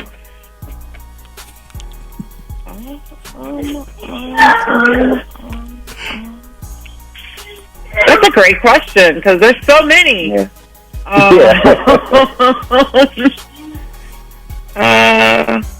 God. All right, LaDonna, you have 10 seconds. Yes. I'll say Vince Young. Even Wait. Let me start the time. You ready? All right. Let's go now. Vince Young. There's still some people out there that are playing, and they're way worse than him. He still has the moving ability. I do like that he wasn't hard to take down. I think because more quarterbacks are mobile, I think it would fit him even more. But he just had a wrong coach at Tennessee. He needed a coach like that's in Baltimore. But Vince Young is my guy. All right, Clarence, it's on you. Let's go now. Okay, the person I'm gonna say is, the hometown guy is Achilles Smith.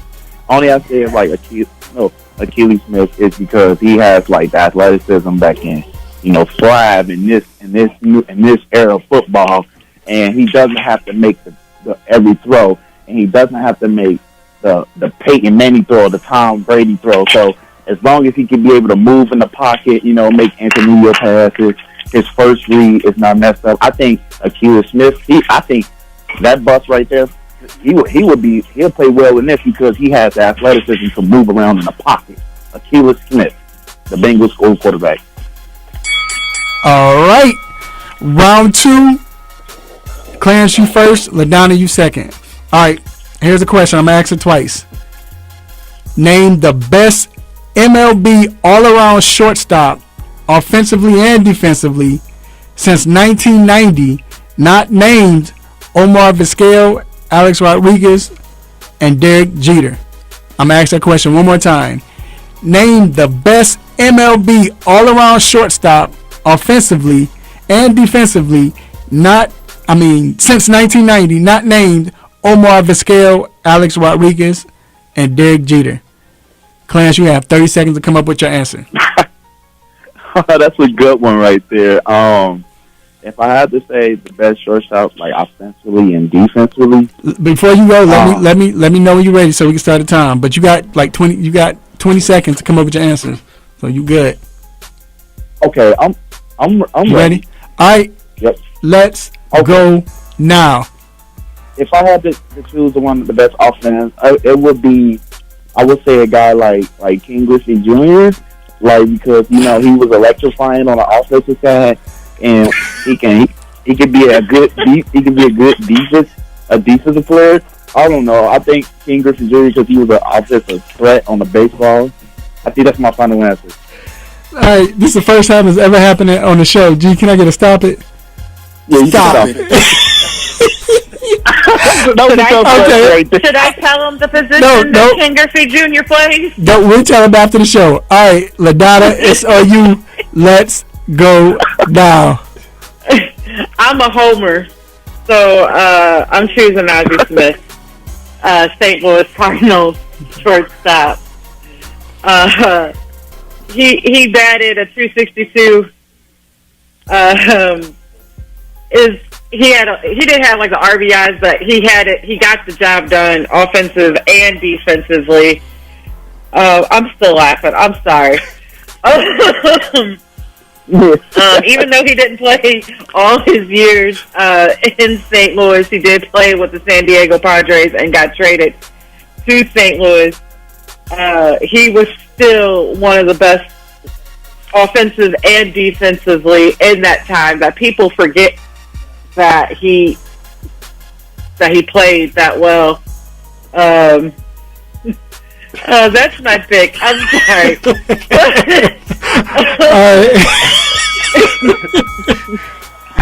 Oh man! I know we had a Cardinals fan on here. Oh my God! All right, this is the last round. All right, LaDonna, you go first, and Clarence, you go second.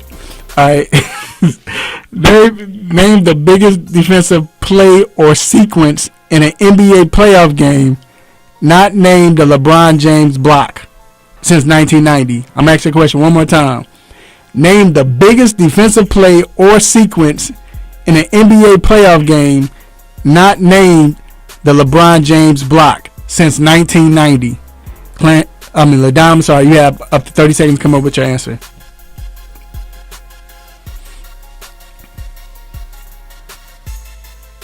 And again, for everyone else who's listening, if you want to play the next tournament we do, you can just hit me up, text me, message me, let me know.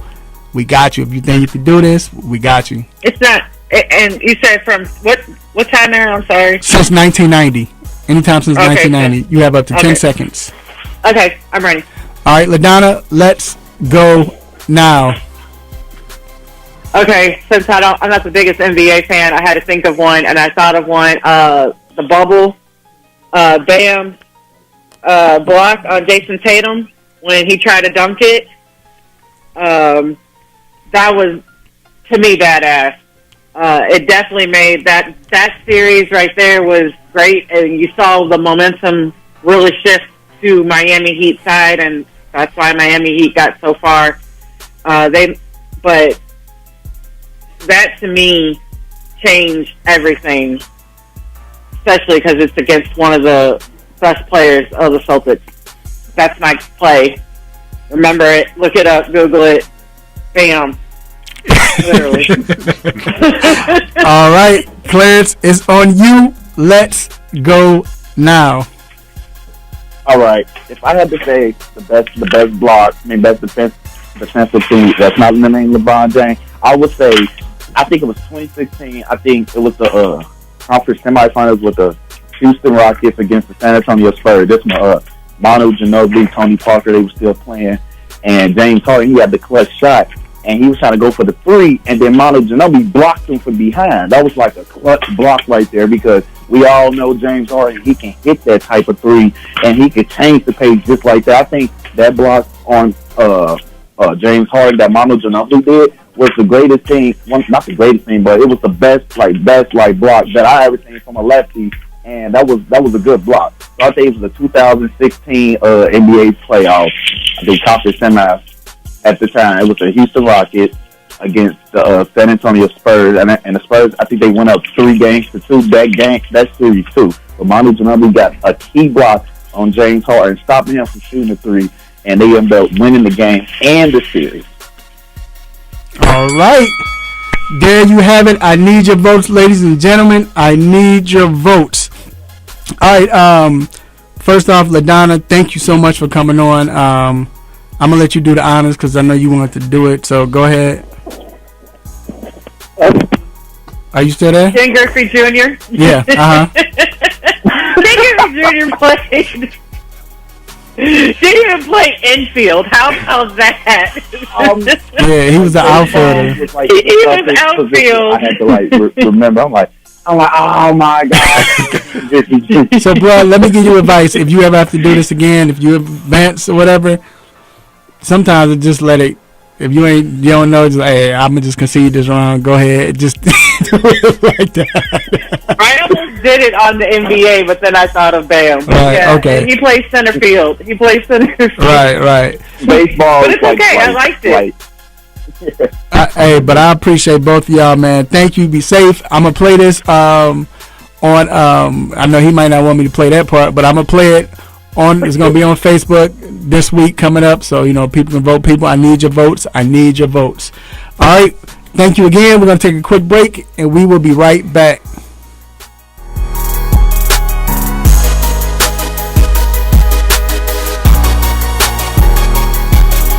Join me for a minute. I want you to hear something. Sports Talk it is. Welcome! You're listening to the Sports Shock Show, and I'm the Sports Shock Wayne Candy. The 3-Point Conversion Sports Lounge. And I'm your host, Mr. Controversy. Hello and welcome to DNA Sports. This is Don the D and DNA. What's going on? This is Ace of the A and DNA. Where we bring the facts about sports. It's Sports Roundtable. I am your humble host, H.O. Download the Real 1100 app from your Google Play or Apple App Store today. Hey, what's up? This is Aaron Gordon, and you're listening to the 3-Point Conversion.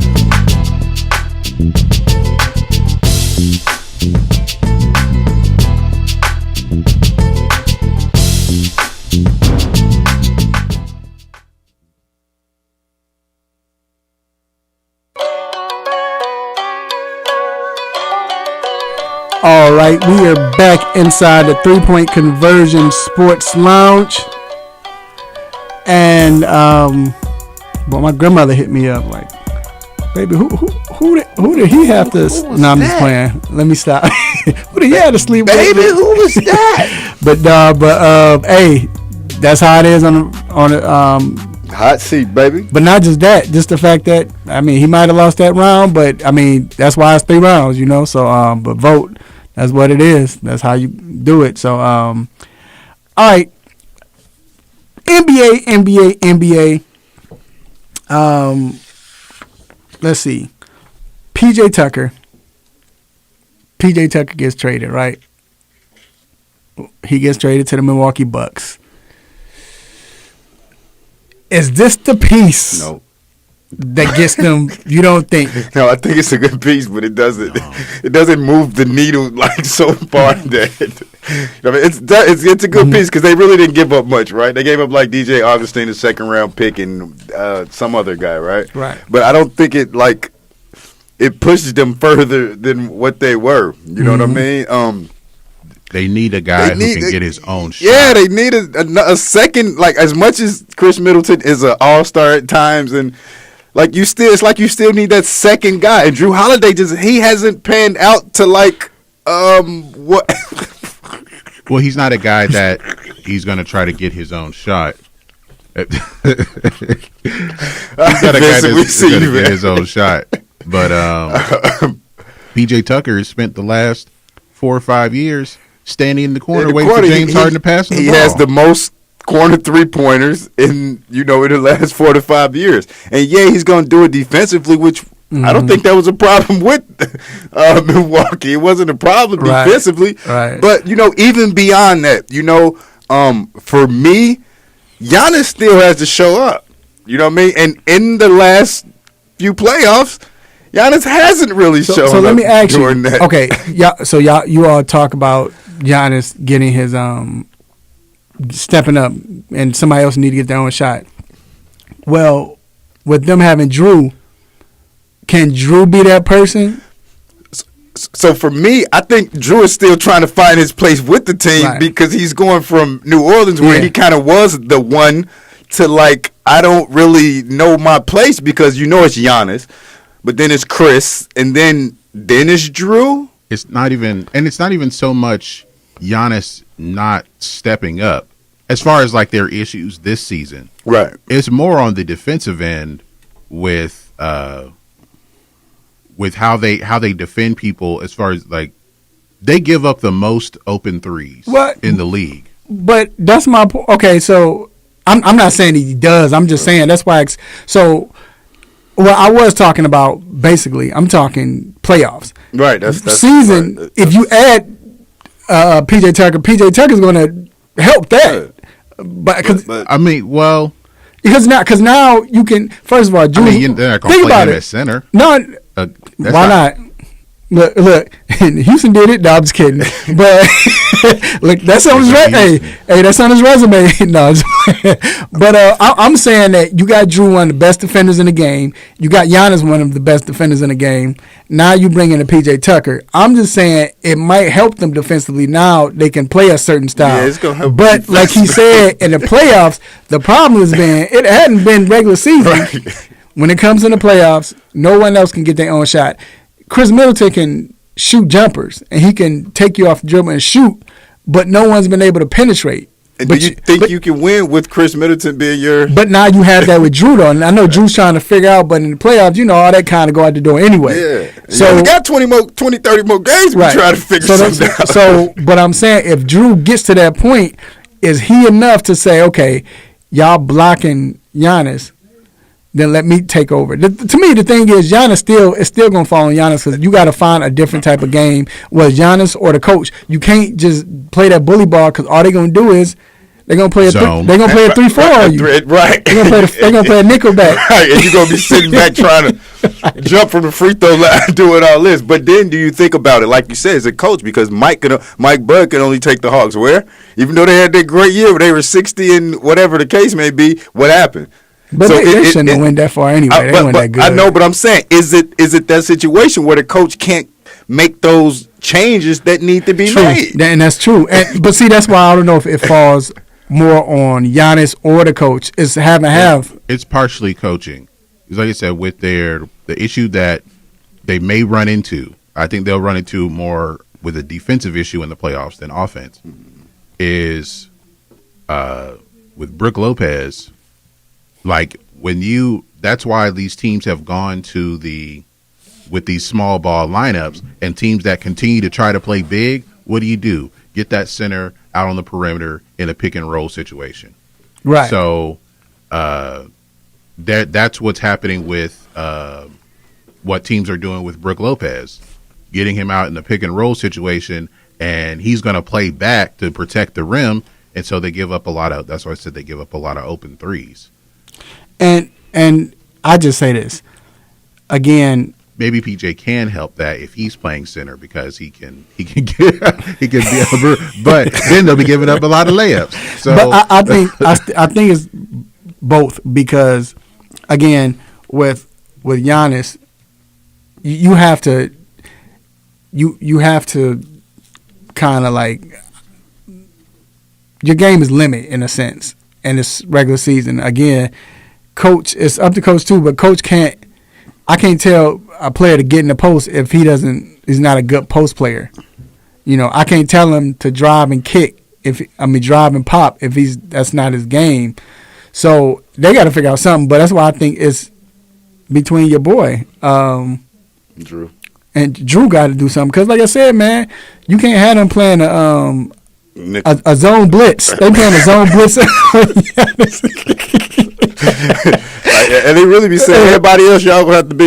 They playing a cover 2 on Giannis and what I also put on Giannis because dude, you gonna have to get a jumper. Yeah, like as long as you think you can keep walking through here with 3 steps and dunking on us, we not finna let you do that in no 7-game series. Again, when they playing a cover 2 defense on you, you can't do that. You can't do that. You're not gonna be able to. Like it's to the point where they, as of now, they're not even getting to the Eastern Conference Finals. No, I don't see it. They not finna beat Philly. You think Doc finna sit back and let him do all that? Nope. So, all right, so we talked about LaMelo Ball. LaMelo is leading everyone in Rookie of the Year. Oh, man, this is a guy in Minnesota that is saying, you know what? I don't. The season not over yet, and he's going ballistic right now. His last few games. Then he just had 40 the other night, and like I spoke about it earlier, it's basically because Minnesota has. First of all, he's figuring it out. But Minnesota has nothing to play for in a sense, so it's like he was the number one pick, right? Mm-hmm. Number one pick. And you seeing why? Unleash it. Go ahead, Ant-Man. You see why he out there dunking on everybody. Man, he getting to it. You know, he kind of had an off shooting last night. You know, his game last night was an off night. But man, overall, the last few weeks he been getting to it, and he has enough time to possibly take what we said LaMelo had ran away with.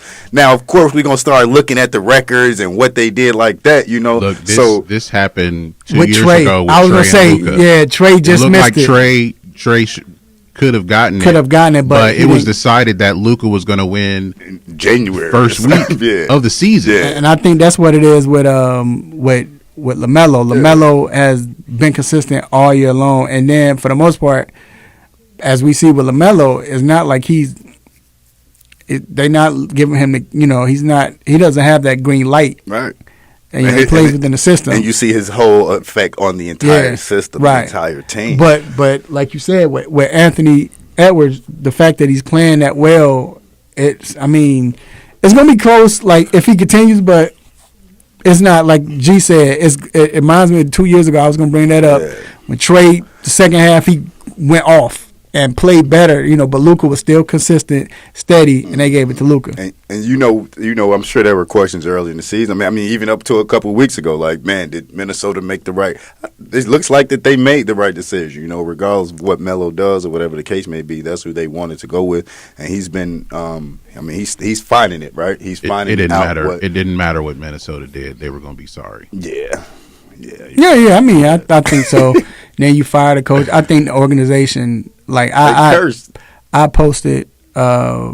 I was able to join the post game for Minnesota, and but you put somebody in the post. No, I thought whatchamacallit was about to have a breakdown. Cat. Cat was like, "Look, I don't know what we doing.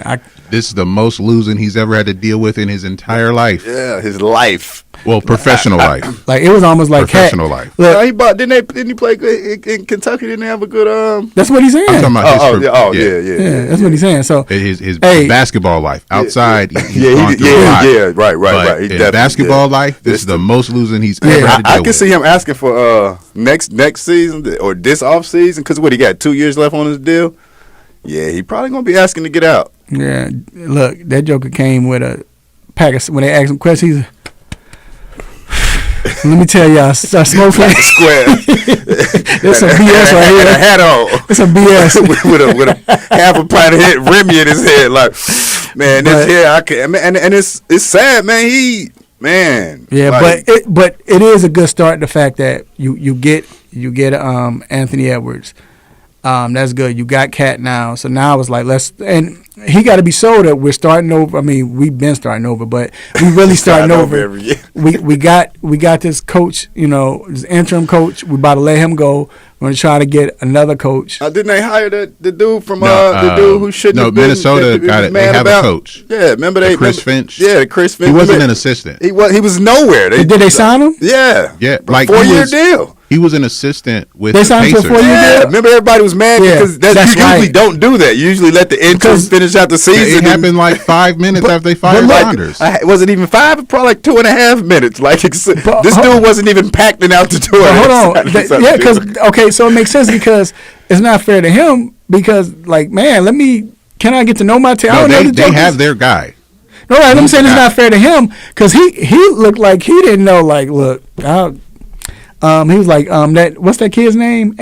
Like he didn't know the kids. I'm saying that's what he was saying because he don't know the players. What I'm saying, what do you do in Minnesota? Like, but that's why that's going to be the change that they need. The coach. It might be. I mean, that's why you start over next year. They're starting to play. It's like they're starting to play a little better. They're playing more. A lot of injuries. People sitting out. I don't know. But either or, Anthony Edwards is looking like he's trying to. And real quick, we got to talk about these triple doubles. Last Saturday night, it was 6 triple doubles. 6 players had triple doubles last Saturday night. Most in history on one day. Yeah, I mean, I remember when. If you got a triple double, it's like we celebrating. Now you get one, be like, all right.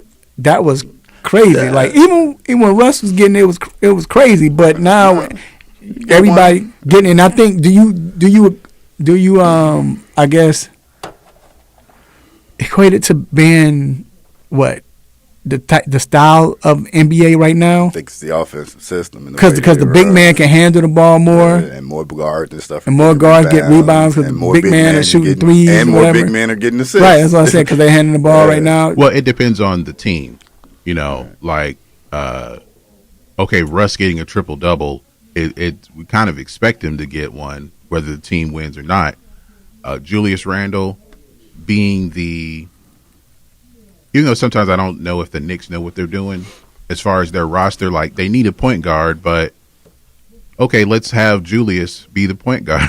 So that's how he's been getting triple doubles. But he's bringing it up. Even rookie year with the Lakers, he was kind of bringing it up. Like he has that type of you know what I mean. They're trying to do one thing, but they're not really paying attention that he can do. He can facilitate in the offense. Draymond is in a way the same. Like he's not gonna, and the thing is he'll get double-digit assists and rebounds easy. Steve Kerr still don't want him to shoot them points. In my Charles Barkley voice. Like he's had a triple double where he didn't have 10 points. Yeah. Mm-hmm. So, with the forwards getting them, the team, it's that particular team has the forward facilitate the offense. But with some of the other, I mean, James Harden is another one. Like that's a common thing. It's even more common playing with Brooklyn. It's almost uncommon for him not to have. So for them to all have it on the same night is coincidental, but they're all those players are capable of doing it. Well, I mean, because you look at Sabonis, he gets them. He gets a lot of them. I don't know. I just feel like. And there's nothing wrong with it. I just feel like because how the league is, and it's good because you got players who are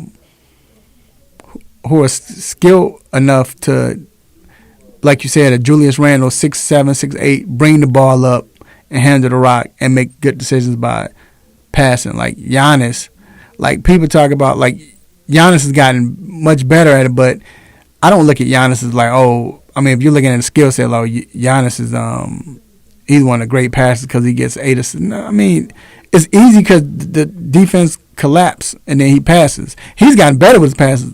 Trust me, he has. I agree, but he's not what you call a. But the fact that he can bring the ball, that's you don't have a lot of people that's 200 that could do that. He long as I don't know what, and he can bring the ball up and handle the rock. So I think it's more of the times, but I still think it is still extraordinary that they are doing that. And I mean, hey. And I mean, look at the names who it was. Ben Simmons, you expect him to kind of, do his thing or whatever the case may be. Ben Simmons is triple-double every night. But Ben Simmons is like, I mean, you put him in that category of a Pippen, LeBron, like Grant Hill, that's 6'8", he can actually dribble. He actually has, he can pass, he can facilitate. That's him. But a lot of these other bigs, they're not like that, so. But all right, man, that wraps up the NBA segment. We're about to take another break. Please don't go anywhere. We have more on the way.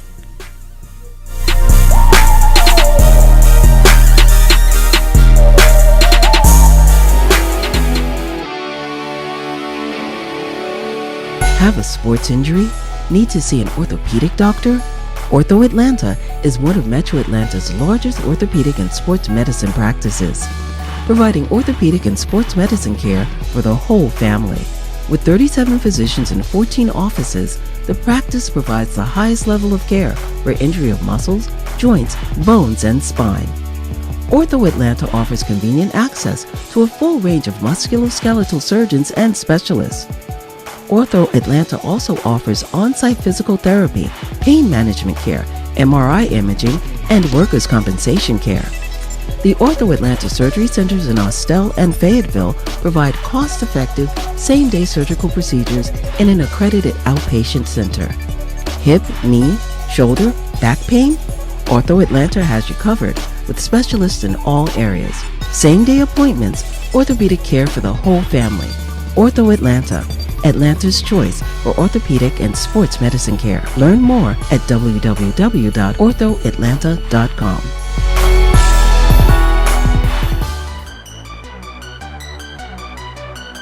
This is Steve Atwater with the Denver Broncos, and you're listening to the 3-Point Conversion. The 3-Point Conversion. The 3-Point Conversion. The 3-Point Conversion.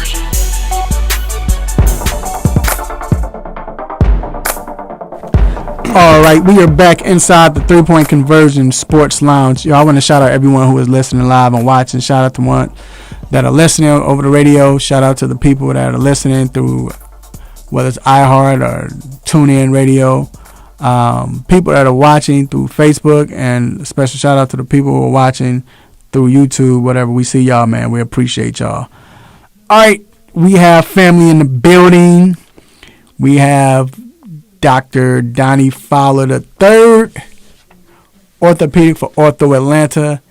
And what's going on, Doc? Not much, hanging out. I was going to I'll throw myself under the bus and be honest with all the March Madness. I usually have to make two brackets. My homer bracket with Duke winning it all, and then my real bracket. This year I only had to make one bracket. It's kind of sad. Yeah. Don't worry about it. Everybody else's bracket is messed up right now, so don't feel bad. We go through this every year, so I don't know why we. And usually it gets messed up, but your Final Four still will be okay. Like, it's a lot of people Final Four. Right, like, messed up, yeah. DeAndre Hunter, Atlanta Hawks forward, is slated to return on Monday after a right knee meniscus surgery.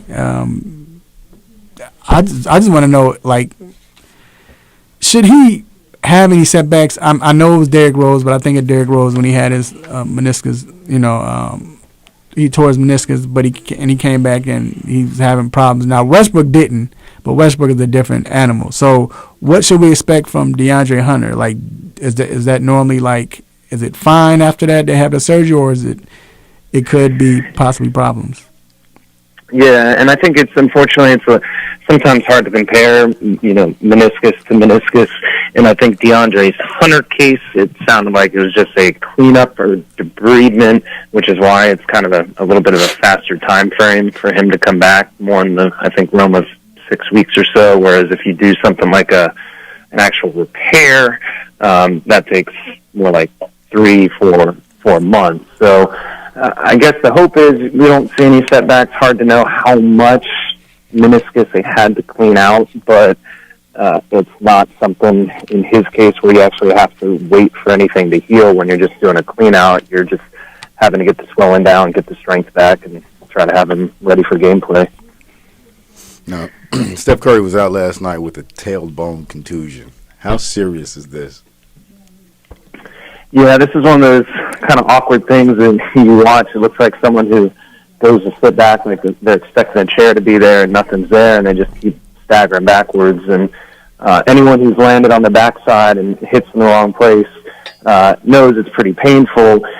So I guess the good news, it's certainly not anything structural or soft tissue like hamstrings and calves, like we're about to talk about. I know, but it's just really a lot of bruising in that tailbone, or coccyx, if you want to sound very smart and orthopedic. So I don't think it's anything that long term is an issue. It's just going to be painful. We might be sitting on one of those donuts here for the next week or so.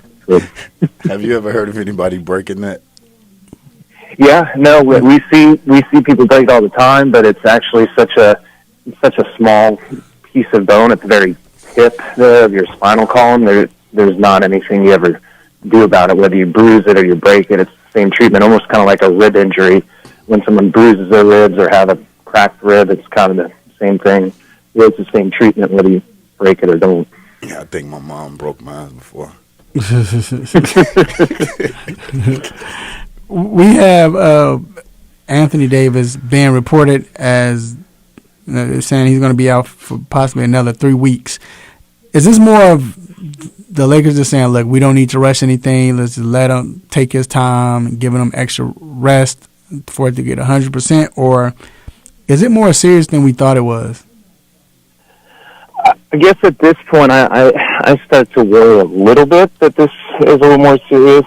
Just kind of every time it seems like it's a couple more weeks, and I think it started with Achilles tendonitis, and then it became a calf strain, and then it was 2 weeks, and now it's potentially another 3 weeks. So any time it kind of snowballs like this, I do start to be a little bit more concerned. Of course, again, any player, especially of his caliber, they're going to want to make sure he's 100% to come back. And the Lakers, I think, are going to be fine. Granted, they're not doing as well with him not out on the court, but it's not like, obviously, they're going to miss the playoffs. So I think they're playing the end game here and just trying to be as smart as possible, making sure he's truly 100% before he's back. Kind of sound like the Kevin Durant injury. Like the way it kept being one thing, then this, and then that. And speaking of Kevin Durant, he's still out, and it just says indefinitely at this point. You think this has anything to do with the torn Achilles he's dealt with? Yeah, I don't think necessarily indirectly. We're talking Achilles in his case, or I should say directly related to the Achilles.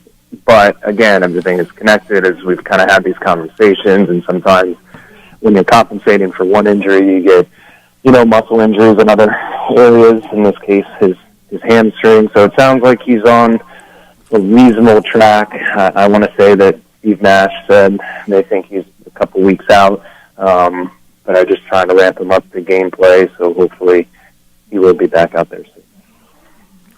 All right, there you have it.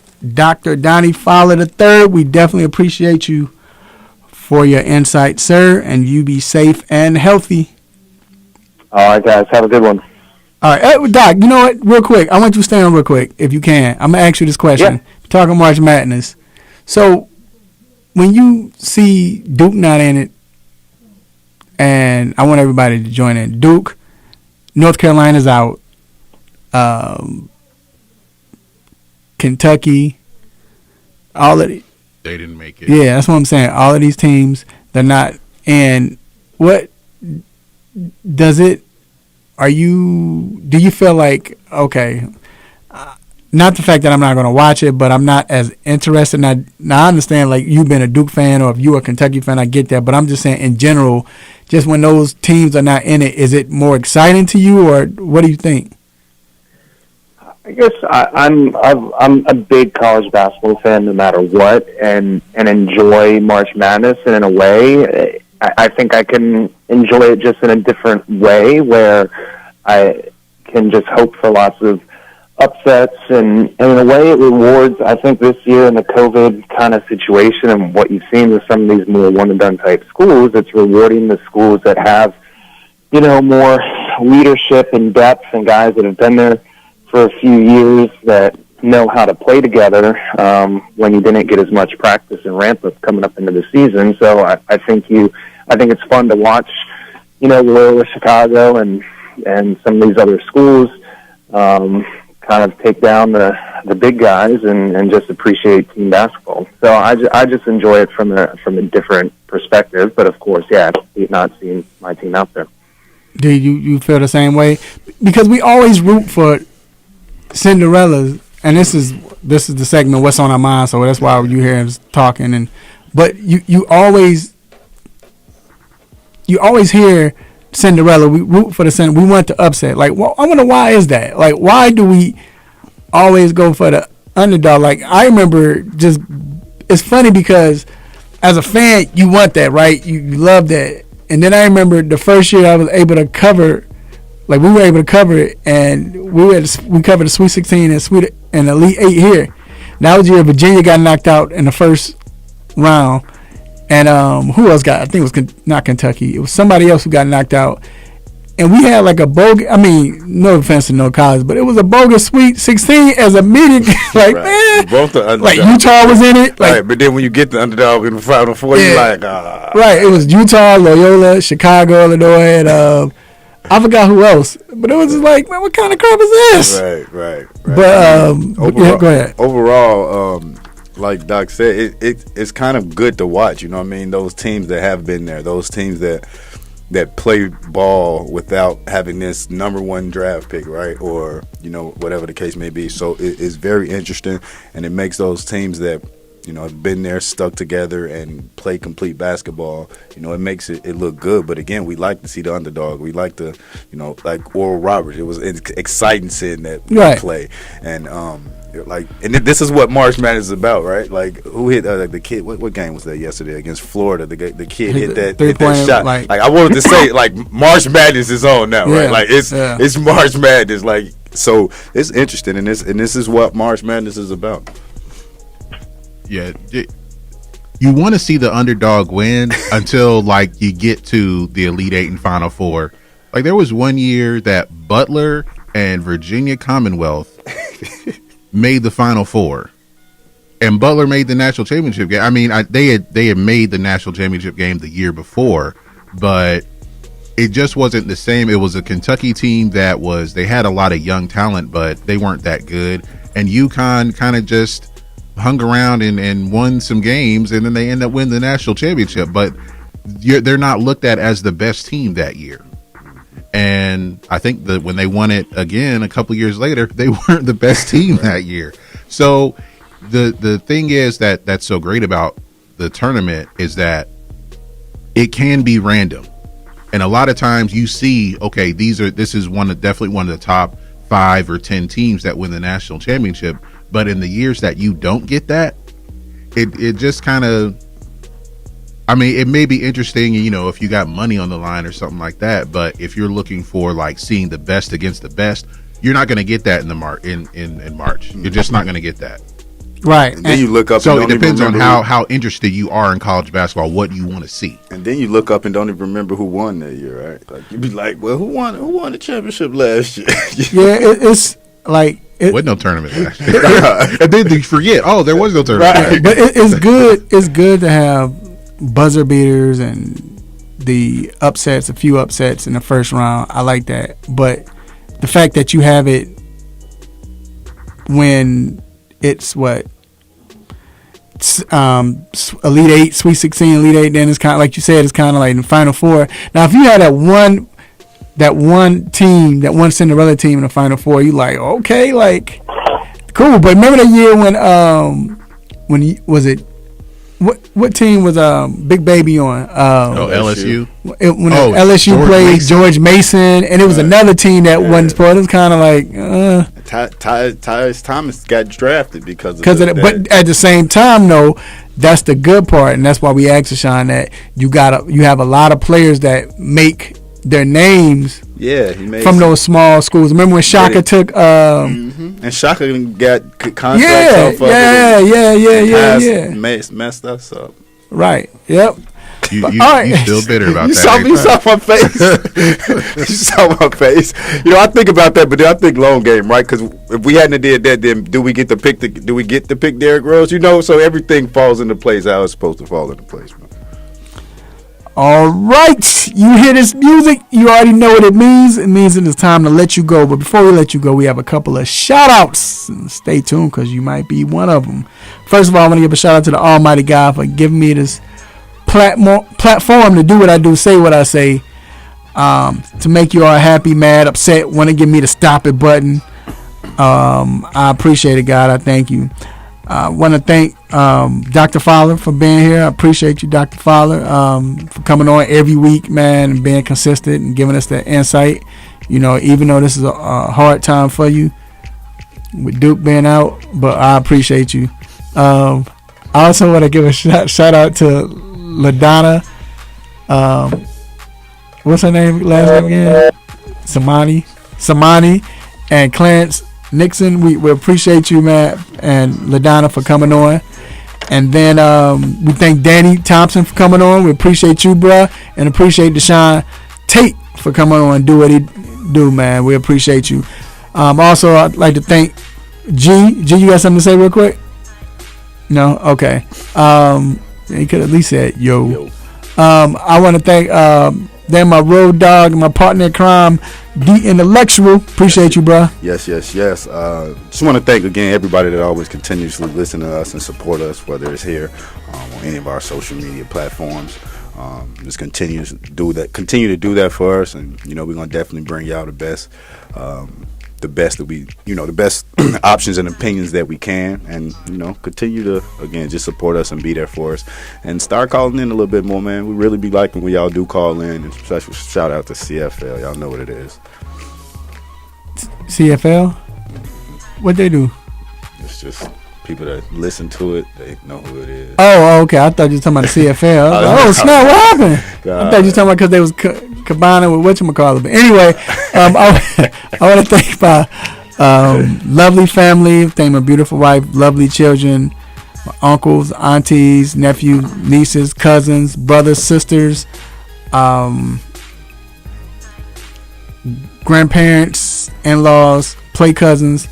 And I want to thank, like you said, people on Facebook and YouTube and 3pointconversion.com, and people listening on the radio and all. We appreciate you. Make sure you love family, let them know that you love them while they're still alive. Let them feel it. Eat good, be happy, watch some sports. Until next week, same time, same show, same crazy host, same sports nonsense. Will you miss me? I'm out. Peace. You just got done listening to the 3-Point Conversion Sports Lounge. Be sure to follow us on our Instagram, Twitter, and Facebook accounts at the 3-Point Conversion. And also make sure you check out our website, the3pointconversion.com. Be sure to follow us live and listen every Saturday morning at 10 a.m. Eastern.